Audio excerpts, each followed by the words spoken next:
A ofensiva de primavera de Putin não está saindo como planejado, para dizer o mínimo. O que deveria ser o avanço final da Rússia para tomar o Donbass se transformou em algo bem diferente. A Ucrânia está recuperando tudo. Isso é a desrussificação em ação. E não é a Rússia que está fazendo o avanço final, é a Ucrânia. A libertação total da nação ucraniana começou, e Putin não está pronto para a ofensiva em larga escala que se aproxima. Não era para ser assim. No início de março, começou a grande ofensiva da Rússia, planejada por Putin para derrubar os últimos assentamentos em Luhansk e, principalmente, destruir o cinturão fortificado de Donetsk, que impede a conquista total do Donbass. A Rússia reuniu dezenas de milhares de soldados. Putin afirmou ter reservas. E toda a propaganda russa apontava para a inevitável queda de uma das regiões ucranianas mais importantes. Se você ouvir Putin, vai pensar que o colapso do Donbass era inevitável. Não é. Apesar da arrogância de Putin, a ofensiva russa na primavera foi um desastre total, alcançando exatamente o oposto do que pretendia. Não é a Rússia que conquista território, e sim a Ucrânia que liberta grandes áreas. Os números de abril chegaram e são péssimos para Putin. Abril de 2026 marcou a primeira perda territorial líquida da Rússia desde agosto de 2024. Quem tem boa memória lembrará que em agosto de 2024, a Ucrânia lançou sua contraofensiva relâmpago na região de Kursk, tomando mais de 1.000 km², ou cerca de 386 milhas quadradas da Rússia. O que vemos agora não é tão dramático em termos dos números relativos às áreas que a Ucrânia está atacando, mas é crucial. Por quê? A Ucrânia está libertando seu território de forma impressionante, em vez de controlar áreas russas. Em abril, a Ucrânia superou a Rússia em 116 km², ou 44,7 milhas quadradas de território. Segundo o Instituto para o Estudo da Guerra, ISW, a ofensiva russa na primavera levou as forças de Putin a enfrentarem várias dinâmicas negativas no campo de batalha, causando seu colapso. Isso não surgiu do nada.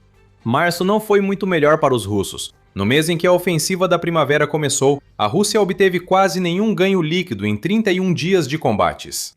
O ISW relata que a Rússia conseguiu tomar apenas 23 km², ou 8,9 milhas quadradas da Ucrânia em março, e parece provável que tenha perdido todo esse território, e mais ainda em abril. O que estamos vendo aqui é uma reviravolta completa no ritmo operacional, que está acontecendo no pior momento possível para Putin. Compare os números de hoje com os de 2025. Segundo o Kiev Post, em março de 2025, as forças russas capturavam cerca de 12,9 km², ou 5 milhas quadradas da Ucrânia por dia. 2 dias de combates em março de 2025 deram à Rússia mais território do que um mês inteiro de lutas em março de 2026. Isso não é bom para Putin. Agora, com a Rússia tendo uma perda territorial líquida em abril, fica claro que a dinâmica está mudando. A desrussificação da Ucrânia agora está acontecendo a uma taxa de cerca de 3,87 km², ou 1,5 milhas quadradas por dia, segundo o Kiev Post. Como isso aconteceu, afinal? A primavera deveria ser o início da inevitável vitória russa. O que acontece agora surpreendeu a todos, menos a Ucrânia, que sempre se preparou para isso. Uma combinação de genialidade ucraniana e incompetência russa levou aos resultados surpreendentes da Ucrânia, e vamos analisar ambos. Mas antes, há mais uma coisa a abordar: as perdas da Rússia. Elas são impressionantes. Já temos os números das perdas catastróficas da Rússia em março. Eles bateram recordes, como revelou o presidente ucraniano Volodymyr Zelensky. Putin sacrificou 35.351 de seus soldados para praticamente não obter ganhos em março, o que foi mais de 350 soldados por dia, mais do que as 35 mil baixas sofridas em dezembro de 2025, que antes detinham o recorde mais sombrio da Rússia na guerra da Ucrânia. Os dados de abril não foram divulgados. A Ucrânia segue contabilizando. Se o dia 29 de abril for referência, veremos algo similar, e a Rússia registrará sua primeira perda territorial líquida desde 2024. Em 29 de abril, a Rússia perdeu 1.470 soldados, segundo o Ministério da Defesa da Ucrânia. Multiplicando esse número por 30, você chega a um total mensal de 44.100. Está ficando cada vez pior para Putin. A ofensiva de primavera dele fracassou antes de começar, e a Ucrânia aproveita. Segundo o Kiev Post, em março a Ucrânia recuperou cerca de 50 km², ou 20 milhas quadradas de seu território. Os avanços em fevereiro e no final de janeiro somaram 480 km², ou 185 milhas quadradas. Com o ganho líquido de abril, fica claro que a Ucrânia está em ascensão. E não se trata da Ucrânia recuperando terras agrícolas ou áreas sem relevância. O contra-ataque ucraniano é calculado, preciso e mira locais-chave que atrapalham a logística e as manobras russas em toda a linha de frente. O resultado da Ucrânia em abril de 2026 não foi isolado. Isso segue um padrão que marcou o ano todo. A Rússia se gaba, mas quem avança no campo de batalha é a Ucrânia. A Ucrânia está em uma ofensiva total, destruindo todos os planos de Putin para 2026. Voltamos à questão de como isso ocorre. A propaganda russa afirmava que as forças de Putin estavam em ascensão na virada para 2026. Coincidentemente, essa propaganda aumentou em dezembro, que foi justamente na época em que Putin estava se preparando para apresentar seu argumento em mais uma rodada de negociações de paz. Apesar da propaganda, vemos agora o contrário do que a Rússia disse que aconteceria. Por quê? A Ucrânia tem um papel enorme nisso, é claro, e vamos chegar lá. Mas talvez o maior problema para a Rússia seja que 2026 está expondo a incompetência estratégica de Putin. Há uma desaceleração generalizada da ofensiva russa em toda a linha de frente, que já ocorre há algum tempo, segundo o ISW. Desde novembro de 2025, o avanço russo no campo de batalha diminui, devido aos constantes contra-ataques terrestres e ataques de médio alcance da Ucrânia. O bloqueio do uso pela Rússia de terminais Starlink na Ucrânia em fevereiro de 2026 e a restrição do Telegram pelo Kremlin agravaram problemas já existentes nas Forças Armadas russas, segundo o Instituto. De fato, vimos essa desaceleração em tempo real. Em novembro de 2025, a Rússia estava lenta, mas ainda conseguiu tomar cerca de 575 km², ou aproximadamente 222 milhas da Ucrânia. Em dezembro, houve uma queda de cerca de 40 ou 50 km², ou aproximadamente 15,4 a 19,3 milhas quadradas. Desde então, o avanço da Rússia entrou em queda livre em termos de números mensais, culminando em abril de 2026 com sua primeira perda territorial líquida desde agosto de 2024. Uma grande parte do motivo pelo qual isso está acontecendo é que a Rússia simplesmente falhou em se adaptar às condições no terreno na Ucrânia. O inverno de 2025 e início de 2026 foi um pouco mais frio e significativamente mais úmido do que o inverno do ano anterior, aponta o ISW. Assim, março e abril ficaram muito lamacentos, pois a chuva da primavera e o solo descongelando deixam um terreno encharcado. A Rússia reagiu da forma que Putin conhece, enviando mais soldados e equipamentos contra a Ucrânia. Está indo tão bem quanto você poderia esperar. Vimos o que está acontecendo com os soldados, já que a Ucrânia registra baixas recordes contra as forças da Rússia. O metal, ou seja, as unidades mecanizadas da Rússia, são praticamente inúteis. Tanques e veículos blindados mal conseguem se mover pelo terreno lamacento da Ucrânia, o que impediu a Rússia de fornecer apoio de fogo aos seus soldados ou proteção àqueles que estão sendo enviados para os ataques. Quando um blindado fica preso na lama, o soldado russo não é orientado a esperar até que as condições melhorem. Eles saem do veículo e marcham pela lama até que um drone ucraniano inevitavelmente os encontre e elimine. É a mesma história de Putin que vimos durante a guerra. Assaltos em massa com apoio de artilharia e bombas planadoras parecem ser praticamente tudo o que a Rússia tem à disposição.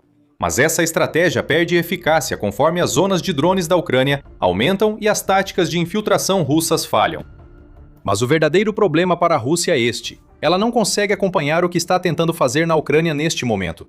E essa é uma das principais razões pelas quais a desrussificação está indo tão bem.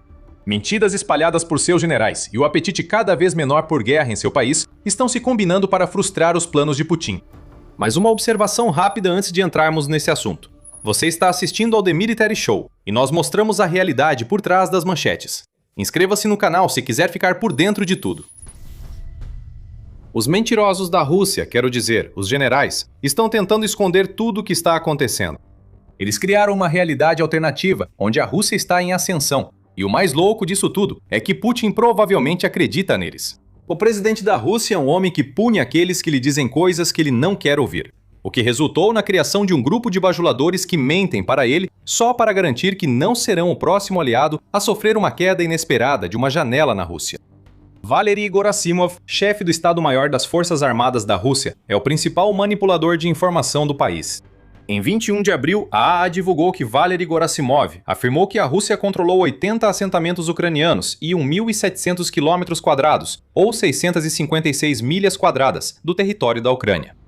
Março e abril certamente não foram meses sem ganhos líquidos seguidos de perdas líquidas severas, acrescentou Valery Gerasimov.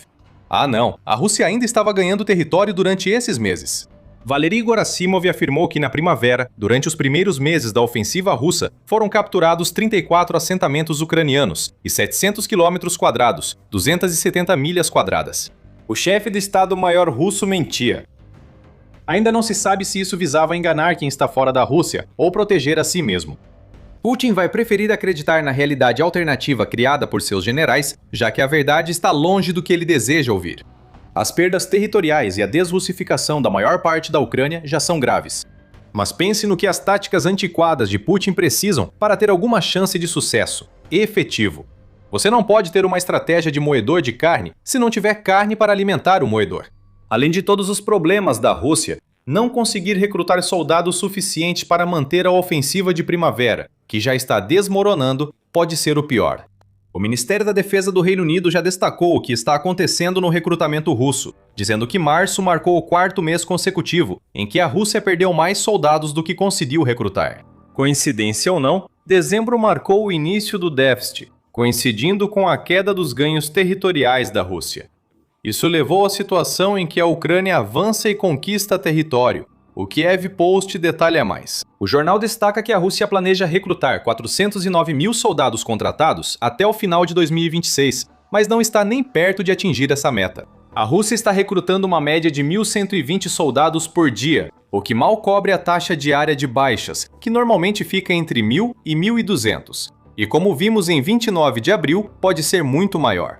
No ritmo atual de recrutamento, a Rússia ficará milhares de soldados abaixo da meta até o fim de 2026. Além disso, a Ucrânia não descansará sobre os louros. O ministro da Defesa ucraniano, Mikhailo Fedorov, estabeleceu uma meta de 50 mil baixas russas por mês até o final de 2026. Se a Ucrânia alcançar essa meta, o já fraco recrutamento russo sofrerá ainda mais com as perdas em combate. Em breve, a preocupação da Rússia não será só com as perdas líquidas de território, mas também com as perdas líquidas de soldados. O exército russo está enfraquecendo de outras formas. Putin não busca talento ao escolher seus generais. Ele busca subserviência e disposição para ser corrupto o quanto for preciso para sobreviver na estrutura distorcida das forças armadas russas. Essa incompetência, mas não a corrupção, se reflete nos soldados em campo. Ivan, recruta russo enviado à linha de frente, detalhou ao veículo United 24 Media, em fevereiro, como é o treinamento dos novos soldados na Rússia. Após os exames médicos, perguntaram se eu estava pronto para ir para a base militar em 2 dias. Fomos treinados por 5 dias. Esperamos mais 5 dias por uma rotação de tropas e então fomos para as posições de combate. Exames médicos, mais 10 dias de preparação. É isso que um soldado russo recebe antes de ser enviado à linha de frente para buscar os avanços desejados por Putin. Enquanto Putin se perde nas mentiras de seus generais e no enfraquecimento do exército, a Rússia perde terreno na Ucrânia. Claro, não é só a incompetência russa que está desempenhando um papel aqui. A Ucrânia está fazendo mais do que sua parte, ao aproveitar a situação à sua frente e adaptar suas táticas para conseguir a desrussificação de grande parte do seu território. O ISW destacou 3 pontos positivos principais na campanha militar da Ucrânia: drones, a ofensiva terrestre e o aproveitamento da situação das comunicações da Rússia. Vamos adicionar mais um ponto, então fique por aqui para descobrir. Mas começando pelos drones, eles são fundamentais para a Ucrânia. Recentemente, a Ucrânia incorporou drones de médio alcance ao seu arsenal, causando efeitos devastadores. Esses drones, que voam mais longe que os FPV da linha de frente, custam menos e não têm o mesmo alcance dos drones de longo alcance enviados para dentro da Rússia. Devastam a retaguarda de Putin. Voando até 200 km ou 124 milhas atrás da linha de frente russa, esses drones destroem a logística e eliminam defesas aéreas, abrindo caminho para ataques ainda mais profundos na retaguarda. Suprimentos russos estão sendo atrasados ou destruídos, e postos de comando caem diante dos drones. O efeito é claro: um exército já disfuncional fica mais fragmentado. Ataques às defesas aéreas russas em áreas ocupadas permitem que drones de longo alcance destruam infraestrutura de petróleo e militar, enfraquecendo ainda mais as forças de Putin. Some a isso os drones FPV e robôs terrestres da Ucrânia na linha de frente e terá um coquetel letal. O Kiev Post relata que 96% das baixas russas agora estão sendo causadas por drones. São dezenas de milhares de russos eliminados todo mês, sem nem sequer terem a chance de enfrentar um soldado ucraniano de verdade. É carne contra máquina, e só vai haver um vencedor nesse tipo de luta. As zonas mortais da Ucrânia agora são mais profundas e largas, e a Rússia está sofrendo grandes perdas nelas. Os soldados ucranianos continuam ativos. Quando ataques mecanizados atolam na lama ucraniana, Putin envia pequenas unidades de infiltração atrás das linhas ucranianas, essenciais para a propaganda russa. Pessoas como Gerasimov chegam aos seus números inflados, contando territórios onde 1 ou 2 soldados russos estão escondidos desesperadamente enquanto esperam reforço, como se fossem territórios capturados. A Ucrânia identificou essas táticas e formou unidades de busca e destruição para eliminar infiltradores russos em zonas cinzentas, com apoio de ataques de médio alcance ucranianos. Se a Rússia é destruída na retaguarda, não consegue enviar suprimentos e soldados para aproveitar o que seus infiltradores conquistam. Assim, os infiltradores são eliminados sem o apoio necessário, enfraquecendo novamente o exército russo. Além disso, há o problema das comunicações da Rússia. Tem sido um pesadelo desde que a SpaceX cortou o acesso da Rússia ao Starlink, usado pelas forças de Putin via terminais ilícitos. Após esse corte, o tráfego de dados do Starlink caiu impressionantes 75%, informou a Militani em 12 de março. Isso, mais do que qualquer outro número, mostra o quanto a Rússia dependia dessa tecnologia. Agora ela se foi, em sua maior parte. Segundo a Russian Life, algumas unidades russas ainda obtêm terminais Starlink ativos. Porém, como o exército russo, esse acesso é limitado e insuficiente para ser eficaz, além de pequenos bolsões na linha de frente. Com a campanha de Putin contra o Telegram, os soldados russos ficaram sem opções modernas de comunicação, sem alternativas. Isso nos leva ao quarto ponto positivo da campanha ofensiva da Ucrânia: defesa ativa, que traz resultados como os de abril. Nova estratégia ucraniana para 2026 foca em usar precisão para explorar fraquezas russas. As ações da Ucrânia forçam a Rússia a reagir, mover reservas e mudar de abordagem lentamente, criando brechas para a Ucrânia explorar. A Ucrânia resiste onde é necessário e ataca a Rússia nos pontos mais frágeis e menos preparados das forças de Putin. A Ucrânia fortalece sua estratégia adotando a abordagem oposta à estrutura militar da Rússia. Enquanto o exército russo se fragmenta e reduz o treinamento, a Ucrânia amplia o tempo de preparação e reorganiza suas forças para manter a coesão das unidades. A Ucrânia diminui a dependência de ajuda militar ao desenvolver uma indústria de defesa forte, focada em produzir equipamentos para sua estratégia. Não estamos vendo uma grande e abrangente contraofensiva por parte da Ucrânia. Isso não é o que a defesa ativa propõe. No campo de batalha, vemos ataques calculados. Drones de médio alcance atingem a retaguarda russa e drones de longo alcance atingem o próprio território russo, enquanto tropas eliminam posições russas, gerando efeito cumulativo. As forças armadas russas estão sendo constantemente desarticuladas e desorientadas. A Ucrânia acerta os pontos de pressão e tende a melhorar com unidades mais coesas no campo de batalha. Os primeiros resultados já surgiram. A Rússia está lidando com perdas recordes e sua primeira perda líquida de território em quase 2 anos. Putin ainda não sabe, mas a Rússia está perdendo a guerra. A maré virou, já que o homem que só consegue contar com táticas que claramente não funcionam mais, não tem resposta para a Ucrânia. Haverá mais drones, mais mortes, mais perdas. Nem os meses mais quentes do fim da primavera e verão salvarão a Rússia agora, pois a desrussificação da Ucrânia está em curso. O exército russo está sendo desmontado de forma sistemática, e a ofensiva da primavera desmoronou em tempo recorde. Ainda assim, a situação piora para Putin.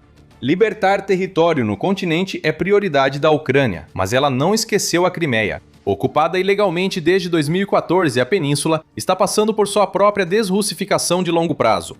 A Ucrânia está isolando a Crimeia. Algo histórico acabou de acontecer no território da Rússia. A Ucrânia atacou forte com seus drones mais uma vez, mas esse ataque é diferente. À primeira vista, parece só mais um dos muitos ataques de longo alcance que a Ucrânia realizou na Rússia. Mas esse é o ponto. Um entre muitos. O que vemos aqui é o ponto de virada da guerra na Ucrânia. O poder mudou para as mãos da Ucrânia, já que ela tem todo o impulso junto com a estratégia perfeita para derrotar a Rússia. A Ucrânia se preparou para isso durante anos, agora está colhendo os frutos. Para mostrar como fazemos, levamos você ao Oblast de Voronezh, na Rússia. Uma região russa que faz fronteira com Luhansk, na Ucrânia, e fica perto do Oblast de Kharkiv. Voronezh está a cerca de 150 quilômetros, ou 93 milhas, das linhas de frente da guerra. Isso não faz diferença para a Ucrânia. Já faz tempo que não faz, pois a Ucrânia vem atingindo alvos muito mais distantes do que isso há vários anos. No dia 29 de abril, a Ucrânia atingiu algo especial por meio de um esforço coordenado, usando uma estratégia implementada há meses. Tudo começou com os helicópteros russos. O helicóptero estava em uma pista de pouso em Voronezh com outros 3, para reabastecimento e inspeções pré-voo antes de mais uma missão na Ucrânia. Os pilotos já haviam feito isso várias vezes. Entre os 4, ao menos um era um Mi-28 helicóptero de ataque e outro um Mi-17 de transporte. Esses são os tipos de recursos dos quais a Rússia depende para transportar tropas para a Ucrânia e despejar fogo sobre qualquer um que tente impedi-los. O reabastecimento do dia 29 de abril deveria ser só uma parada rápida, antes dos pilotos continuarem o trabalho. Virou a data em que a Ucrânia fez um dos ataques mais espetaculares da guerra. Enquanto helicópteros russos eram reabastecidos, drones ucranianos decolaram. Com câmeras de visão em primeira pessoa, esses drones voaram mais de 145 quilômetros até Voronezh e atacaram helicópteros estacionados, sem reação da Rússia. O que deveria ser uma zona segura foi comprometido. As defesas aéreas falharam ou nem estavam lá para começar, e um a um, os drones ucranianos se aproximaram e acertaram em cheio.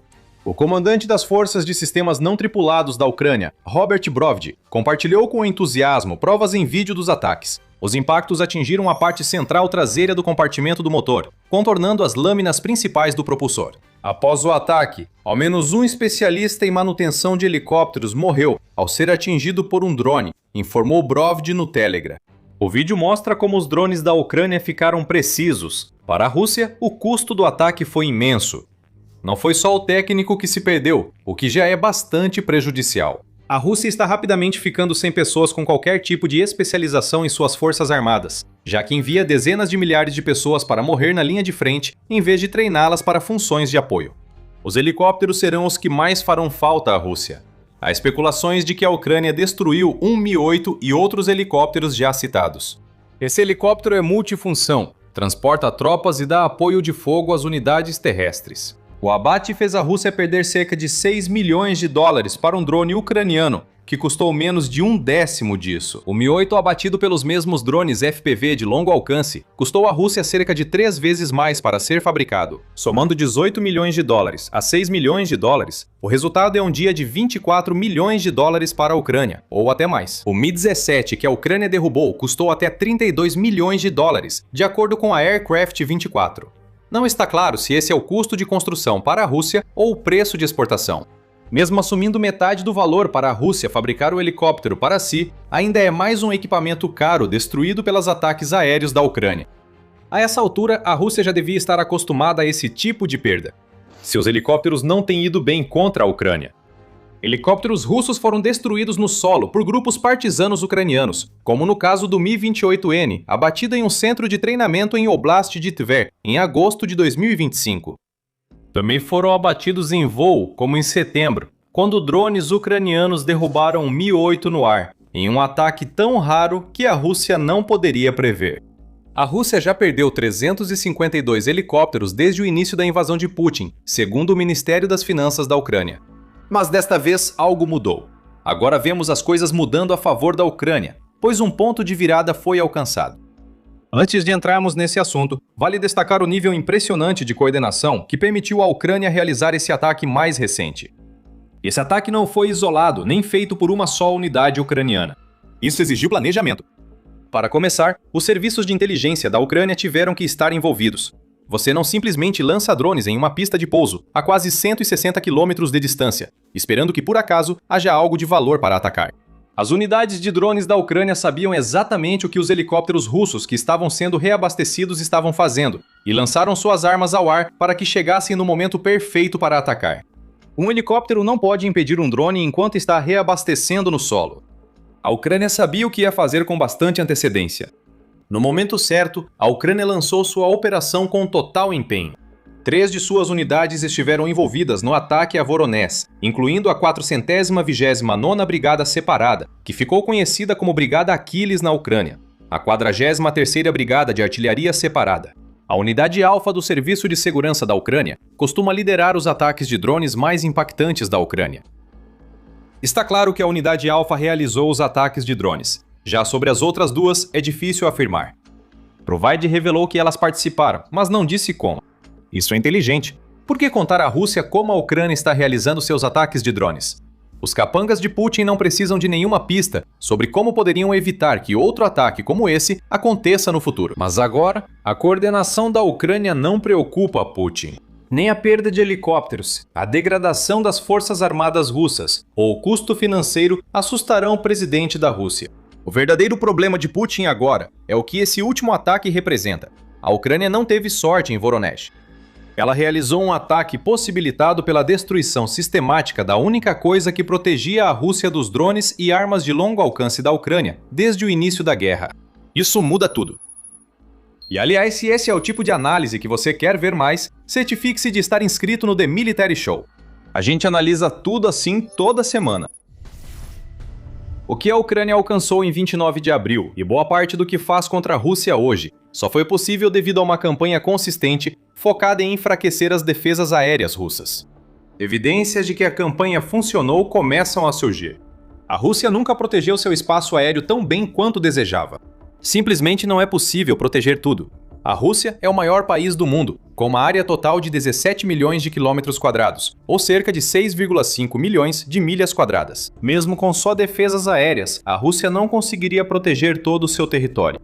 Além disso, ela precisa enviar muitos sistemas de defesa aérea para a Ucrânia ocupada, para se proteger de ataques na retaguarda, levando ao inevitável. Defesas aéreas russas já estavam sobrecarregadas. A Ucrânia agravou tanto o problema que a Rússia já não tem sistemas para proteger alguns de seus alvos mais valiosos. O ataque a Voronezh é só um dos vários que a Ucrânia faz na Rússia e áreas ocupadas. Basta observar os dias anteriores à criação deste vídeo para ver vários outros exemplos. No dia 1º de maio saiu a notícia de que drones ucranianos conseguiram atacar um aeródromo que fica a mais de 1.700 quilômetros, ou pouco mais de 1.050 milhas das linhas de frente.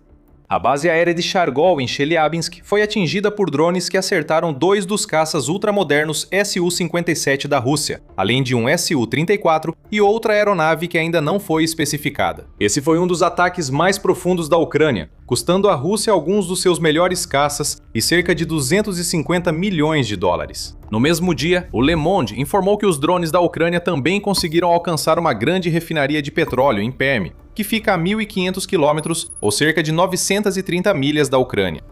Esse ataque integra outra campanha da Ucrânia para impedir que a Rússia lucre com seu petróleo e derivados. Tudo isso está ligado à degradação da máquina de guerra de Putin. Isso acontece quando você combina ataques contra ativos que custam dinheiro para a Rússia produzir e ataques contra as fontes financeiras que permitiriam à Rússia produzir ainda mais. Em 3 de maio, o governador do Oblast de Leningrado, Alexander Drozdenko, relatou o novo ataque de drone da Ucrânia ao terminal de petróleo russo em Primorsk, no Mar Báltico. A Rússia diz ter abatido 60 drones que visavam o terminal de exportação, capaz de processar até 1 milhão de barris por dia, segundo a Al Jazeera. A Ucrânia afirmou ter atingido instalações, um navio de guerra, barco de patrulha e petroleiro fantasma. Primorsk tem sido um alvo recorrente para a Ucrânia durante grande parte de abril e agora em maio. O mesmo pode ser dito de Tuapsa.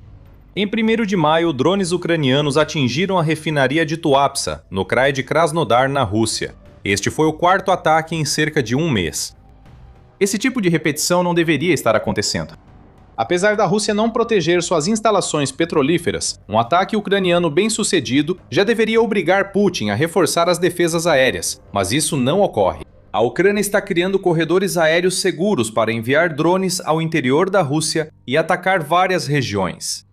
O maior problema de Putin é que esses corredores seguem abertos após um ataque. Continuam disponíveis para a Ucrânia usar várias vezes. Quando drones ucranianos chegam a Primorsk e Tuapsa, onde já atacaram, percebem que a Rússia não instalou novas defesas aéreas. Tenha em mente que todos os ataques de drones ucranianos que acabamos de discutir aconteceram no espaço de 3 dias. O ataque aos helicópteros russos em Voronezh ocorreu pouco antes. O que estamos vendo aqui é um claro sinal de fraqueza russa, que está permitindo à Ucrânia conquistar uma enorme vantagem na guerra. Por anos, Putin conseguiu proteger a maioria dos ativos mais valiosos da Rússia, principalmente porque a Ucrânia não tinha as capacidades de longo alcance necessárias para atacá-los com força.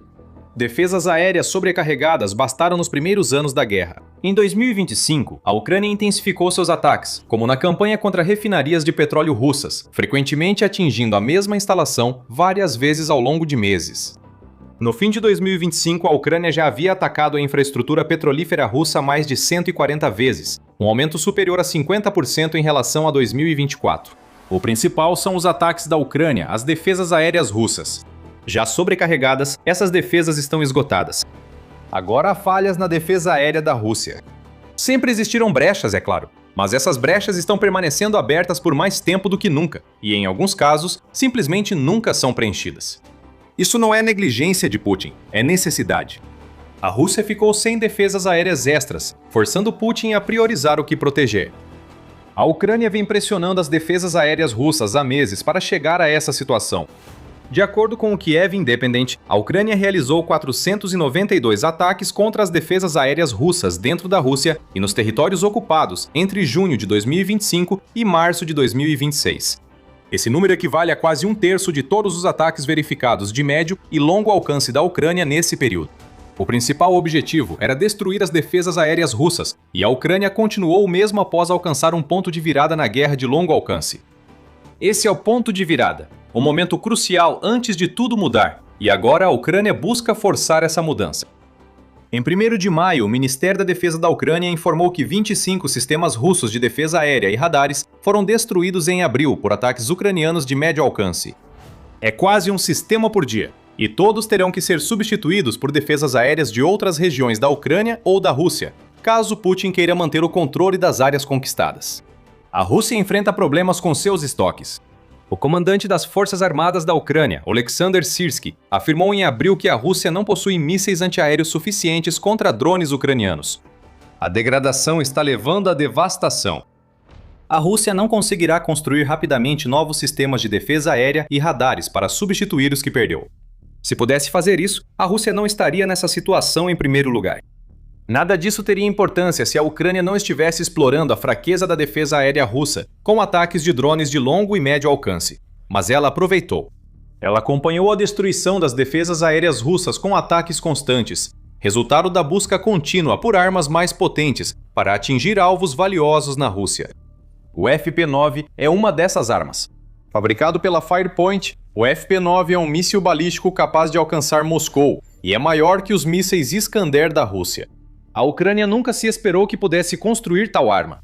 Putin pensou que o país colapsaria antes, mas a Ucrânia terá o FP-9 em breve. A Ucrânia já preparou o terreno para que esse míssil destrua qualquer alvo escolhido na Rússia. Um ano eliminando defesas serviu para preparar o terreno.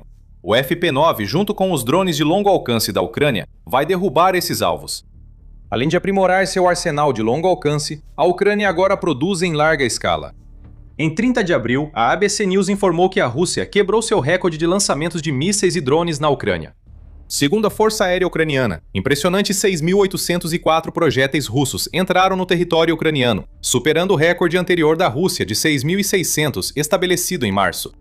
Talvez você se pergunte por que citamos os números mensais de drones e mísseis russos ao falar das quantidades ucranianas.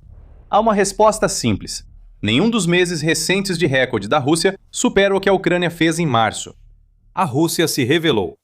O Ministério da Defesa da Rússia disse que a Ucrânia lançou 7.347 drones contra a Rússia, que é o maior total mensal relatado por qualquer um dos países, e equivale a uma média de 237 projéteis por dia. A Ucrânia superou a Rússia em uma área crucial da guerra, após meses enfraquecendo defesas aéreas que poderiam barrar seus drones.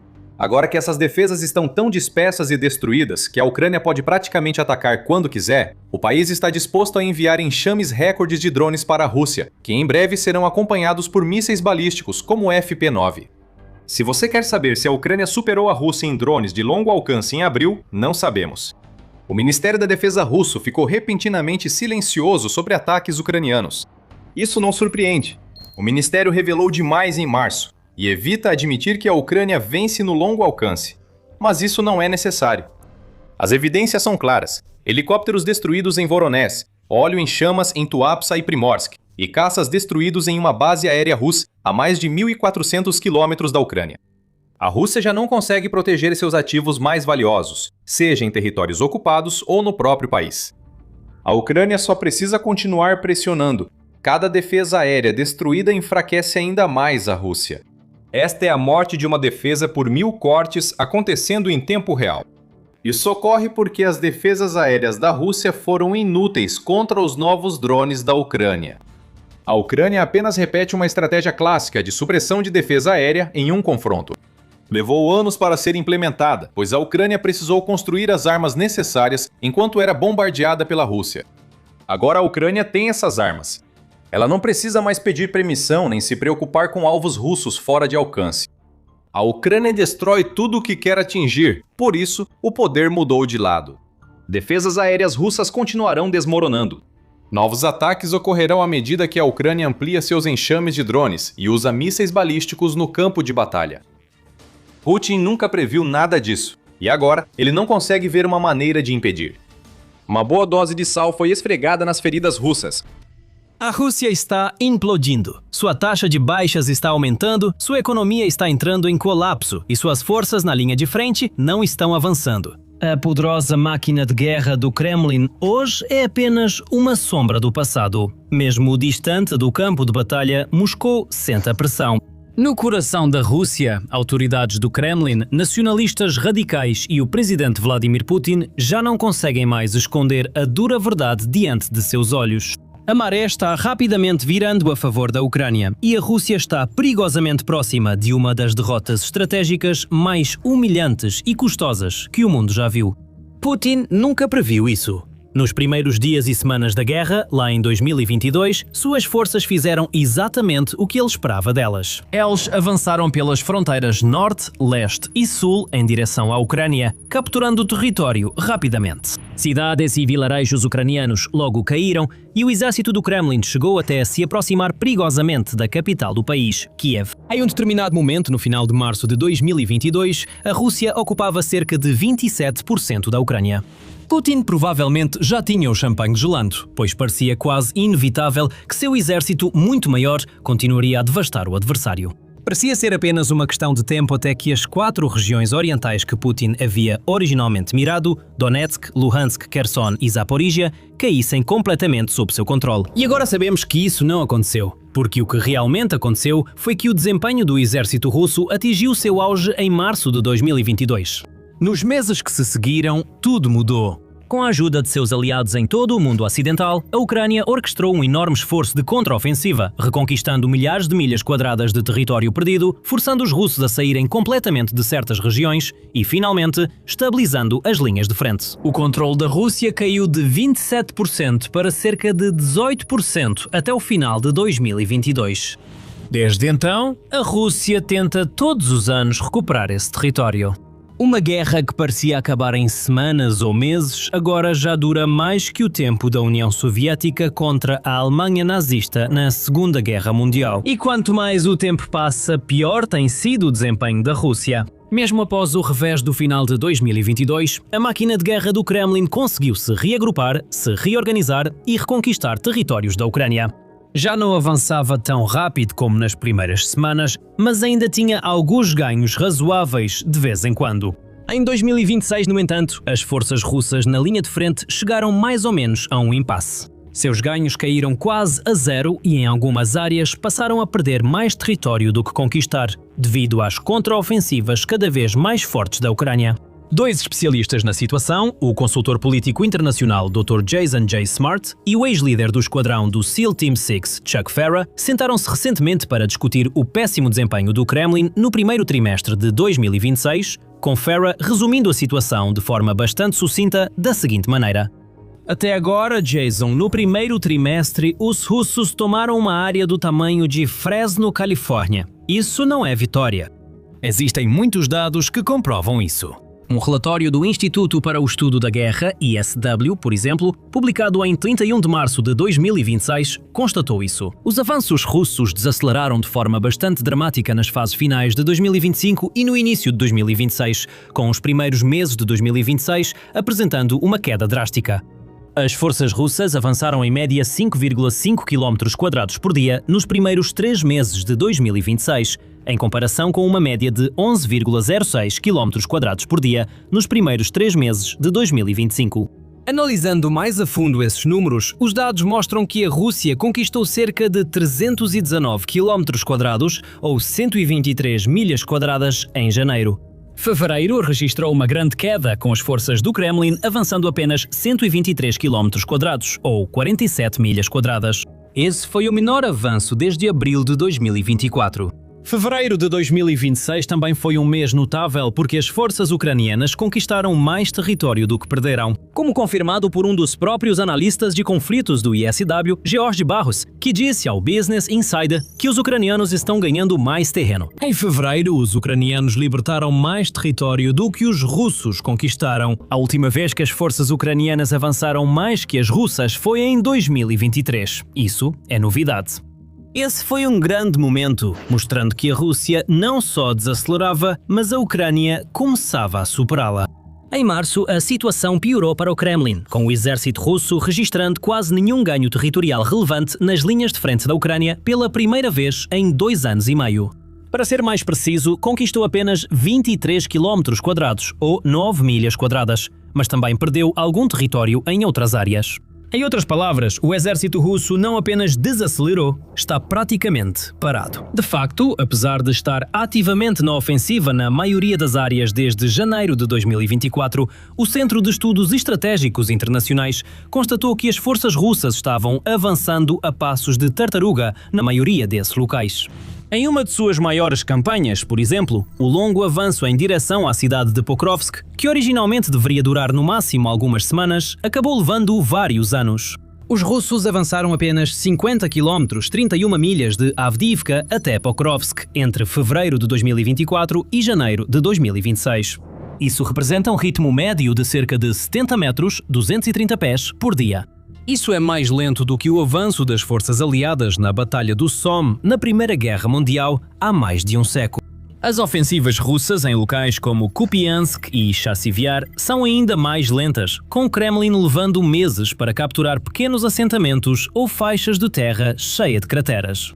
Nesse ritmo lento, levaria anos para a Rússia tomar as 4 regiões que Putin tinha como alvo. Quanto mais o tempo passa, mais cara essa guerra se torna para a economia da Rússia e mais prejudicial ela fica para o legado de Putin. E o motivo pelo qual Moscou está em pânico não é apenas porque o exército russo está avançando tão devagar, é porque também está perdendo soldados em um ritmo sem precedentes. 2025 já foi ruim o suficiente, mas os primeiros meses de 2026 têm sido absolutamente desastrosos para as forças do Kremlin. Só em março houve mais de 35.300 baixas no total, um aumento de 29% em relação aos números de fevereiro. Embora as estimativas variem de fonte para fonte, no primeiro trimestre do ano a Rússia teria perdido mais de 100 mil homens. Como o Chuck Farah observa, esse tipo de número é totalmente insustentável. A verdade é que a Rússia sofre 360 mil baixas por ano, essencialmente 1.000 pessoas por dia. Isso equivale a 2 batalhões de forças, podendo chegar a 3, dependendo do tamanho. Nenhum exército suporta esse tipo de perda, nem mesmo de um país que é literalmente o maior do planeta e um dos mais populosos. Apesar de ter mais de 140 milhões de habitantes, a Rússia não pode substituir soldados mortos ou feridos indefinidamente. Os números eventualmente começarão a diminuir. Na verdade, isso já está acontecendo. Relatórios do início de 2026 mostraram que Moscou enfrenta dificuldade crescente para encontrar recrutas e repor suas fileiras após as altas baixas. Mesmo após recorrer a medidas desesperadas como intimidar minorias étnicas, recrutar mercenários da África, trazer tropas da Coreia do Norte, enviar estupradores e assassinos condenados para a linha de frente e até mesmo mobilizar pessoas com doenças crónicas, a Rússia está muito longe de atingir suas metas de recrutamento. Agora, eles precisam pressionar universidades e empresas no país, quase implorando para que incentivem estudantes ou funcionários a abrirem mão do próprio futuro e se alistarem nas Forças Armadas. Mesmo assim, esse tipo de campanha de recrutamento tem eficácia limitada, e com a Ucrânia esperando infligir até 50 mil baixas à Rússia por mês, não há absolutamente nenhuma chance de o Kremlin conseguir manter suas fileiras reforçadas. Como Farah diz, esses números não cobrem as perdas deles, nem permitem formar forças maiores antes de manobras ou operações militares, como a próxima ofensiva de verão. Smart concorda e destaca que, ao analisar a taxa de baixas junto ao lento avanço das forças da linha de frente, a Rússia perde cerca de 316 soldados por quilómetro quadrado em Donetsk. Esse dado é impressionante. A Rússia tem perdido tropas em troca de ganhos mínimos durante toda a guerra, mas em 2026 esses números atingiram níveis sem precedentes, com dezenas de milhares de perdas para praticamente nenhum ganho significativo. Antes de analisarmos os motivos, o show militar mostra o quadro completo, não só as manchetes. Inscreva-se para acompanhar tudo. Atualmente não há um único motivo para as dificuldades da Rússia em 2026, mas sim uma rede de fatores interligados que gradualmente levaram as forças do Kremlin a novos patamares sombrios. Farah destaca, por exemplo, que o exército de Moscou perdeu grande parte de seus blindados durante a guerra até agora. A Rússia perdeu mais de 11 mil tanques, o que é 5 vezes a quantidade de tanques utilizada por todos os parceiros europeus da OTAN juntos. Ele continua observando que até mesmo os enormes estoques soviéticos de blindados da Rússia agora estão sendo fortemente reduzidos, mas ainda não foram esgotados, com centenas de variantes dos T-72 e T-80 ainda em uso ativo e passando por recondicionamento. E sem um número suficiente de modelos mais novos ou mais capazes à sua disposição, a máquina de guerra do Kremlin é cada vez mais forçada a depender de plataformas mais antigas como o T-62, que é uma verdadeira relíquia que remonta ao início dos anos 1960. Como Farah diz, este é o tipo de tanque que líderes da Guerra Fria, como o presidente John Kennedy foi informado em sua introdução, numa época em que até ícones como Elvis Presley serviam na Europa em meio às tensões leste-oeste. Na época, seus maiores medos eram prever a fama, não armas específicas. Isso mostra o quão antigo e ultrapassado ele é. É uma acusação contundente contra o que deveria ser uma das principais superpotências militares do mundo, se o melhor tanque que ela pode apresentar é algo que pertence a um museu, não a um campo de batalha. Sem tanques, ou muitos blindados, não surpreende que as linhas de frente russas estejam desmoronando. Não é possível conquistar grandes áreas ou cidades com poucos soldados. É preciso usar blindados. Você precisa de veículos grandes e poderosos que possam romper fortificações, abrir brechas nas linhas defensivas, penetrar posições inimigas e abrir caminho para que as tropas avancem e conquistem território. A Rússia não tem isso. Ela só conta com esquadrões suicidas, pequenos grupos de 15 a 20 soldados por vez. Jogados no moedor de carne, são forçados a avançar por áreas mortais, onde drones ucranianos, artilharia, atiradores e outros especialistas facilmente os abatem como se estivessem atirando em peixes num barril. Outro problema é que as unidades de assalto da Rússia em 2026 estão longe de ser o que eram no início da guerra.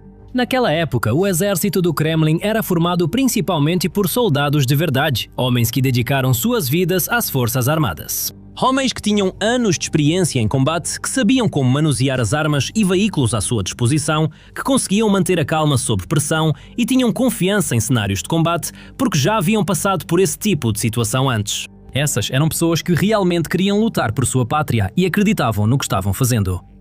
Hoje em dia, a história é bem diferente. Porque, com o passar dos anos, muitos desses soldados veteranos foram feridos ou mortos na Ucrânia, e as pessoas que os substituíram não têm o mesmo nível.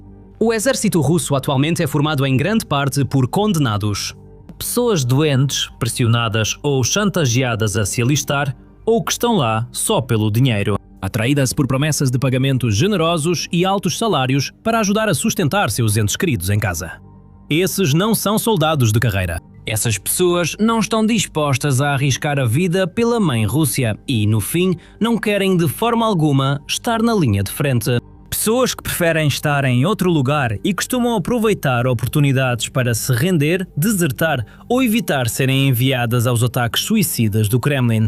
Segundo Farah, esses soldados não recebem o treinamento ou preparo adequado para a linha de frente. Ele afirma que a Rússia entrou em um fenômeno militar perigoso e irreversível, sem tempo para treinar soldados. Civis que chegam ao campo de batalha ucraniano não têm as habilidades básicas necessárias para sobreviver no combate terrestre. O ex-líder do esquadrão da SEAL Team 6 menciona um vídeo em que viu até 20 soldados russos parados juntos em uma floresta, antes de serem localizados e perseguidos por um drone térmico ucraniano.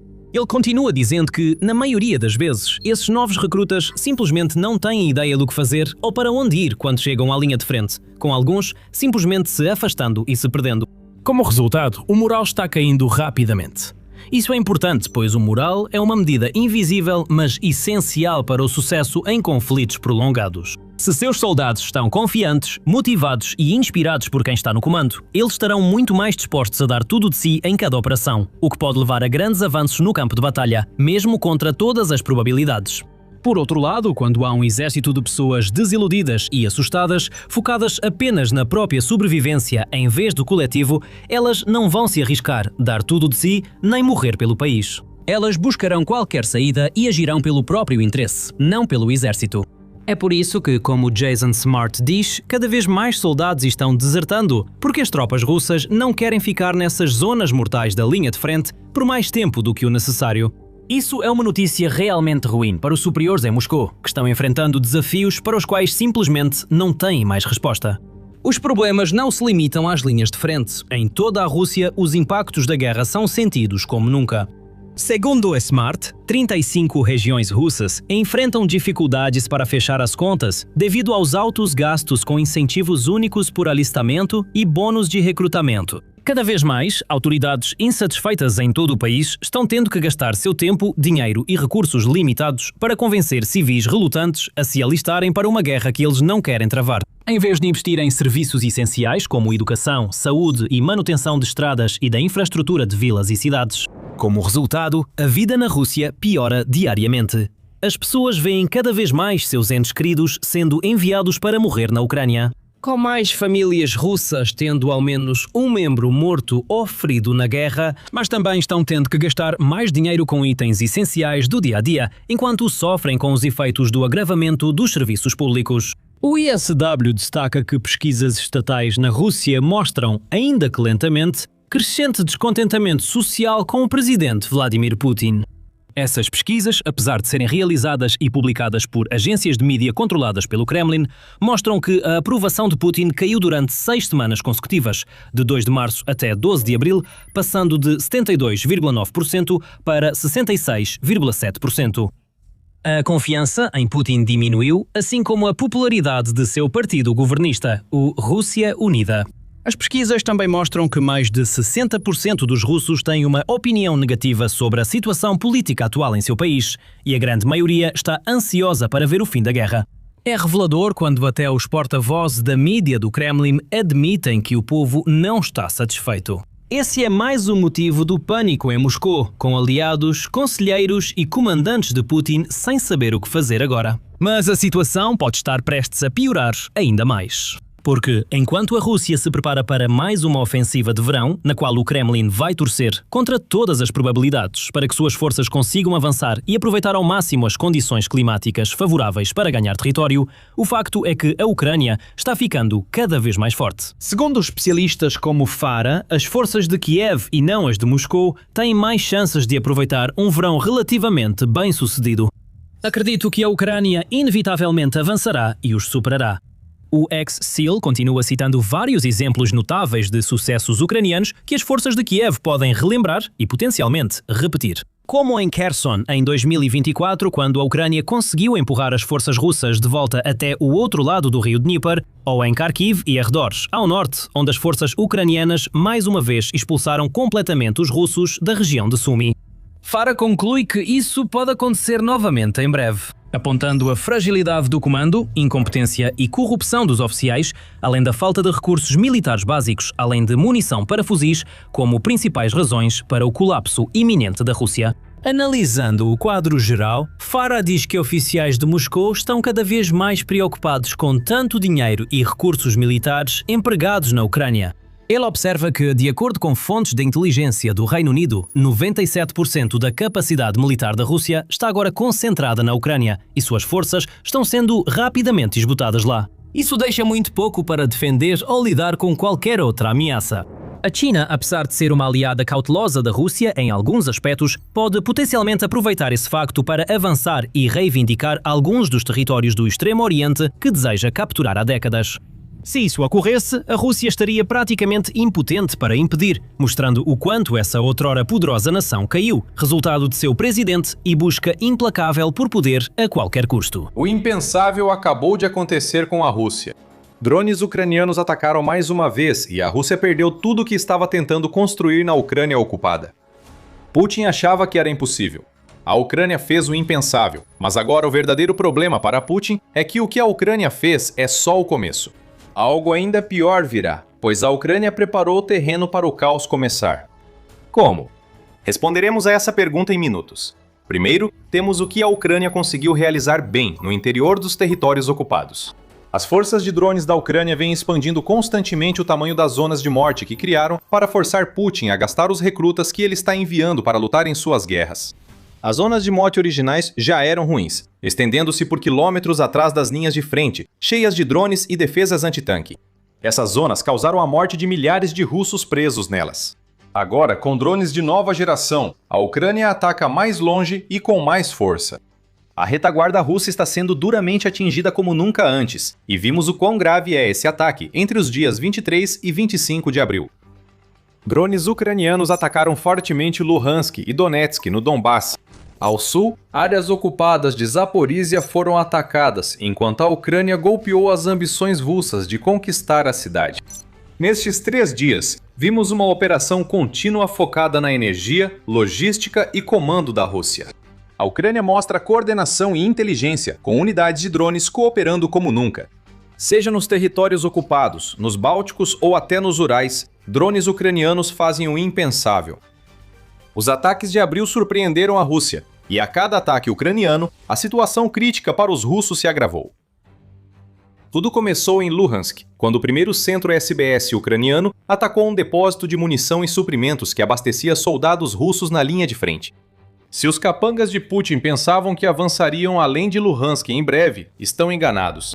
Ataques ainda serão lançados, pois Putin exigirá, mas sem munição, os fuzis serão inúteis e os drones ucranianos dizimarão as tropas.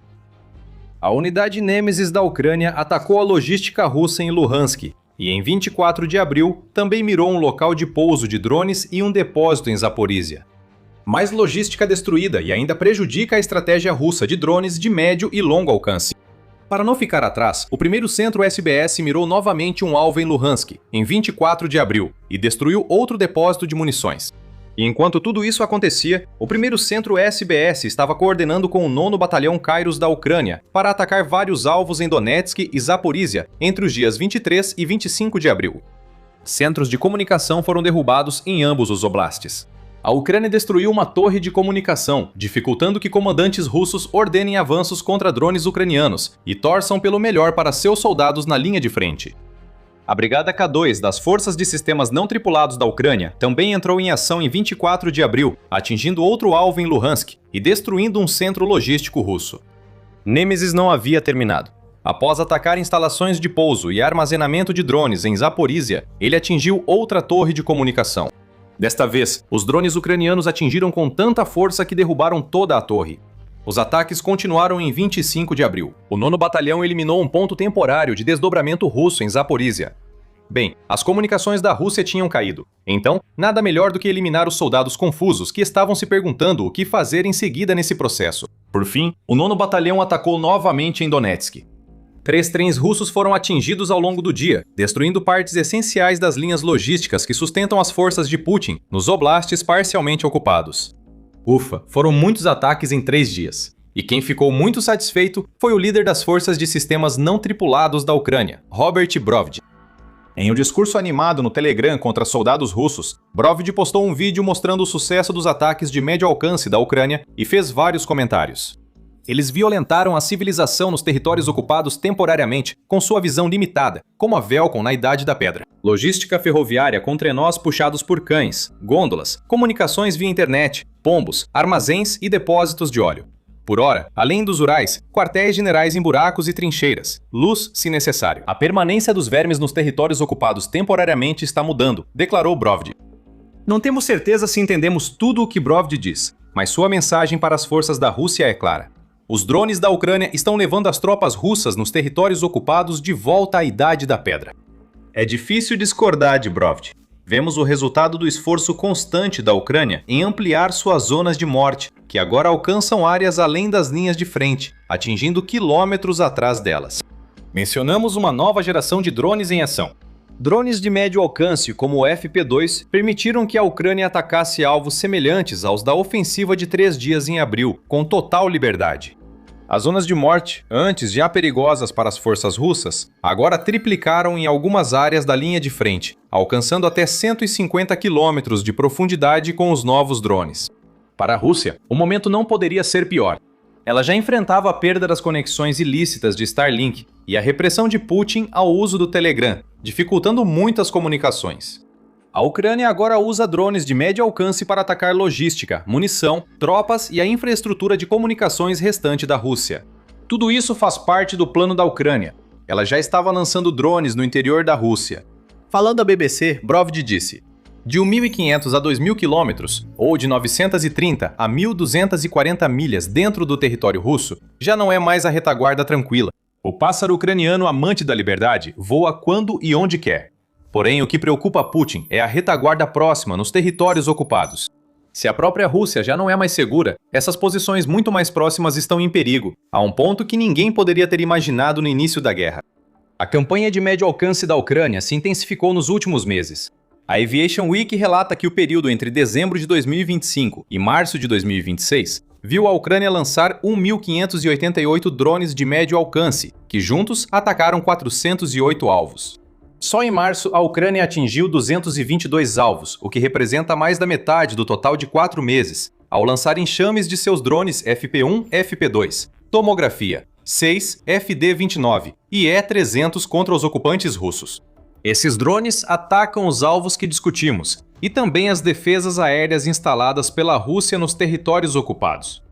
Acabamos de dar uma grande pista sobre o verdadeiro caos que está apenas começando para a Rússia.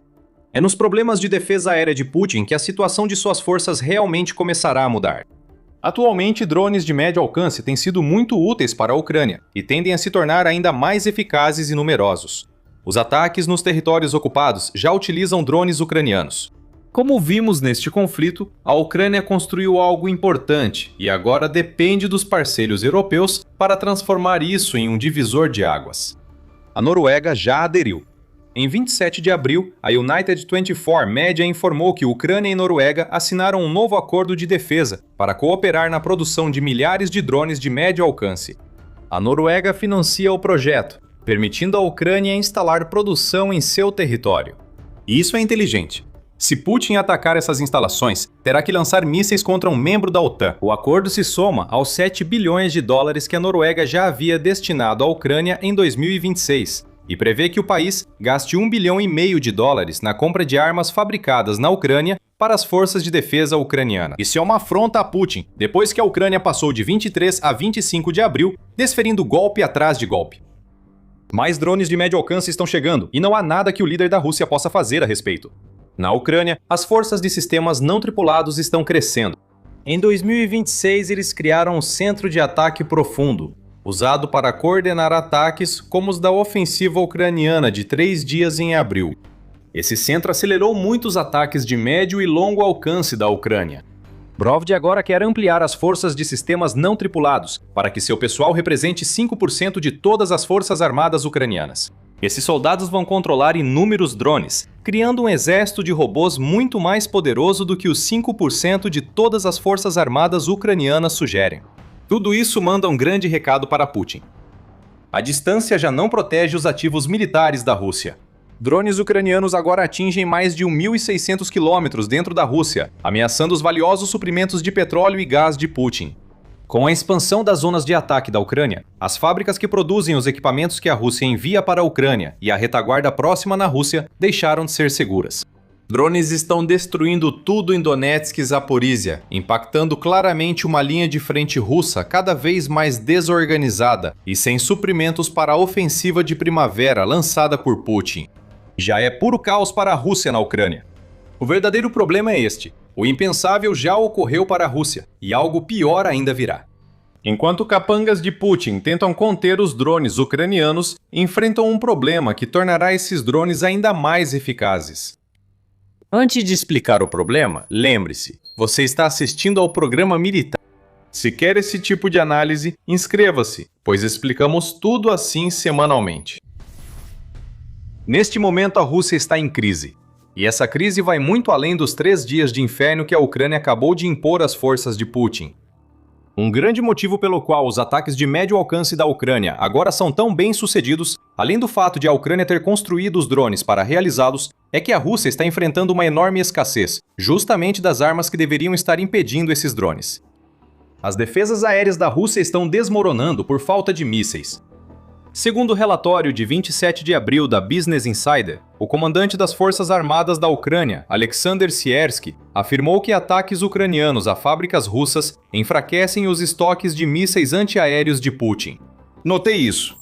Ataques às instalações russas reduzem ainda mais a defesa aérea inimiga, que já sofre com falta de mísseis para enfrentar sistemas não tripulados e ataques ucranianos. Siersky afirmou após reunião com a chefe do Estado-Maior da Defesa do Canadá, General Jenny Karanian. Já havia sinais disso antes dos ataques mais recentes da Ucrânia nos territórios ocupados. Em março, a United 24 Media relatou que a Rússia enfrentava crise de mísseis antiaéreos. O relatório surgiu enquanto a Ucrânia liderava uma campanha recorde, recuperando mais territórios do que havia perdido para a Rússia nas últimas semanas de fevereiro. Esses avanços ocorreram em parte porque a Ucrânia atacou a retaguarda russa, que apoiava infiltrados russos montando defesas em zonas cinzentas além das linhas de frente.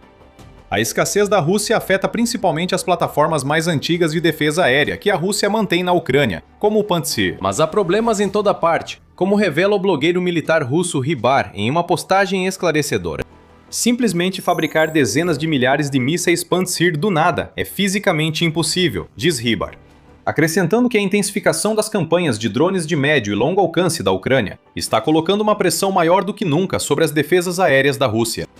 Quando a campanha de longo alcance atinge também as instalações que produzem mísseis antiaéreos e os componentes usados neles, o problema piora. É simples. A Rússia usa seus mísseis enquanto a Ucrânia destrói a produção. Quando os mísseis acabam, mais drones ucranianos atravessam e atingem os alvos. Os ataques às instalações de produção continuam. Esta é a degradação em tempo real das defesas aéreas russas. Os ocupantes em Donetsk, Luhansk, Zaporizhia e até na Crimeia já sentem os resultados, causados por drones que não podem mais ser detidos. Não só os mísseis estão acabando para a Rússia, mas também muitos sistemas de lançamento estão sendo destruídos. A Ucrânia complementou sua campanha contra a produção de mísseis antiaéreos russos com ataques de médio e longo alcance a sistemas de defesa aérea e radares.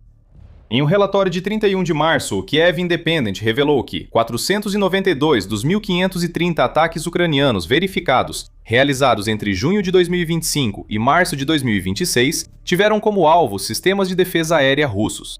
A Ucrânia também atacou ativos russos de anti-acesso e negação de área, essenciais para apoiar defesas aéreas. Considere sistemas de guerra eletrônica, unidades de mísseis e sistemas de comando para entender a ideia. Putin e seus aliados perceberam tarde demais que a Ucrânia já havia planejado isso. Em um ano, a Ucrânia enfraqueceu tanto as defesas aéreas russas que ataques como os de 23 a 25 de abril se tornaram possíveis. A Ucrânia desenvolvia novos drones de médio alcance enquanto seguia atacando a defesa aérea russa, provando que isso não é coincidência. É provável que isso prepare o terreno para mais ataques no futuro. Em 27 de abril, a Defense Express revelou que, na semana anterior, a Ucrânia havia destruído as defesas aéreas russas S-350, Torm-2 OSA e Torm-2 KM em uma série de ataques. Isso custou à Rússia 205 milhões de dólares. E provavelmente custará mais quando drones ucranianos de médio alcance explorarem brechas deixadas pela perda desses sistemas nos territórios ocupados. Precisão, poder e planejamento estão se combinando para enfraquecer a retaguarda da Rússia. Podemos acrescentar o grande volume à lista. Já citamos o ritmo crescente dos ataques ucranianos. O número de drones lançados pela Ucrânia é impressionante. Pela primeira vez desde que Putin lançou sua guerra, a Ucrânia lança mais drones de longo e médio alcance que a Rússia. Em março, o Ministério da Defesa da Rússia relatou ter abatido 7.347 drones da Ucrânia. Considere abater com ceticismo. A Rússia costuma dizer que destroços de drones ucranianos causam danos à sua infraestrutura, em vez de admitir que são os próprios drones. Mesmo considerando o suposto abate literalmente, há ataques ucranianos confirmados suficientes em março para que o número fique mais perto de 8.000. Enquanto isso, a Força Aérea da Ucrânia diz que a Rússia lançou 6.462 drones em março. A própria Rússia acabou se entregando. O Ministério da Defesa afirmou que a Ucrânia lidera no uso de drones de médio e longo alcance. Nada disso é coincidência. Segundo Pravda, os ataques de médio e longo alcance da Ucrânia aumentam constantemente há anos. Em janeiro de 2024, a Ucrânia lançou 110 drones contra a Rússia. Agora, esse número mensal nem chega a representar um dia de ataques. Em março, a Ucrânia quebrou recordes ao lançar uma média de 237 drones por dia contra a Rússia. O alcance dos ataques da Ucrânia está se expandindo, embora também esteja se tornando mais restrito. Os territórios ocupados não eram tão atingidos no passado, porque a Ucrânia não queria gastar seus estoques limitados de drones de longo alcance para atacar alvos dentro da própria Ucrânia, quando havia ganhos mais valiosos a serem buscados dentro da própria Rússia. Agora, nenhum lugar é seguro para a Rússia. O crescimento dos drones ucranianos piora os problemas de defesa aérea da Rússia, já que mais drones destroem mais sistemas. A Rússia precisa gastar centenas ou milhares de mísseis de defesa aérea por mês, com o aumento dos ataques ucranianos. Mesmo frustrando um ataque, a Rússia segue vulnerável devido à redução dos estoques de mísseis antiaéreos. Há anos, a Rússia tenta destruir a defesa aérea da Ucrânia com ataques em massa. Agora a Ucrânia usa essa estratégia contra Putin, e o presidente russo só pode lamentar enquanto o caos acontece. Sabendo que a produção de mísseis da Rússia está falhando e que sua rede de defesa aérea está sendo destruída, Putin tem feito ameaças. Ele não está satisfeito que a Ucrânia esteja assinando acordos como os que vem assinando com países como a Noruega. Ele fez o Ministério da Defesa da Rússia afirmar em abril: "Consideramos essa decisão um passo deliberado, que acirra a situação militar e política na Europa e transforma esses países em retaguarda estratégica da Ucrânia."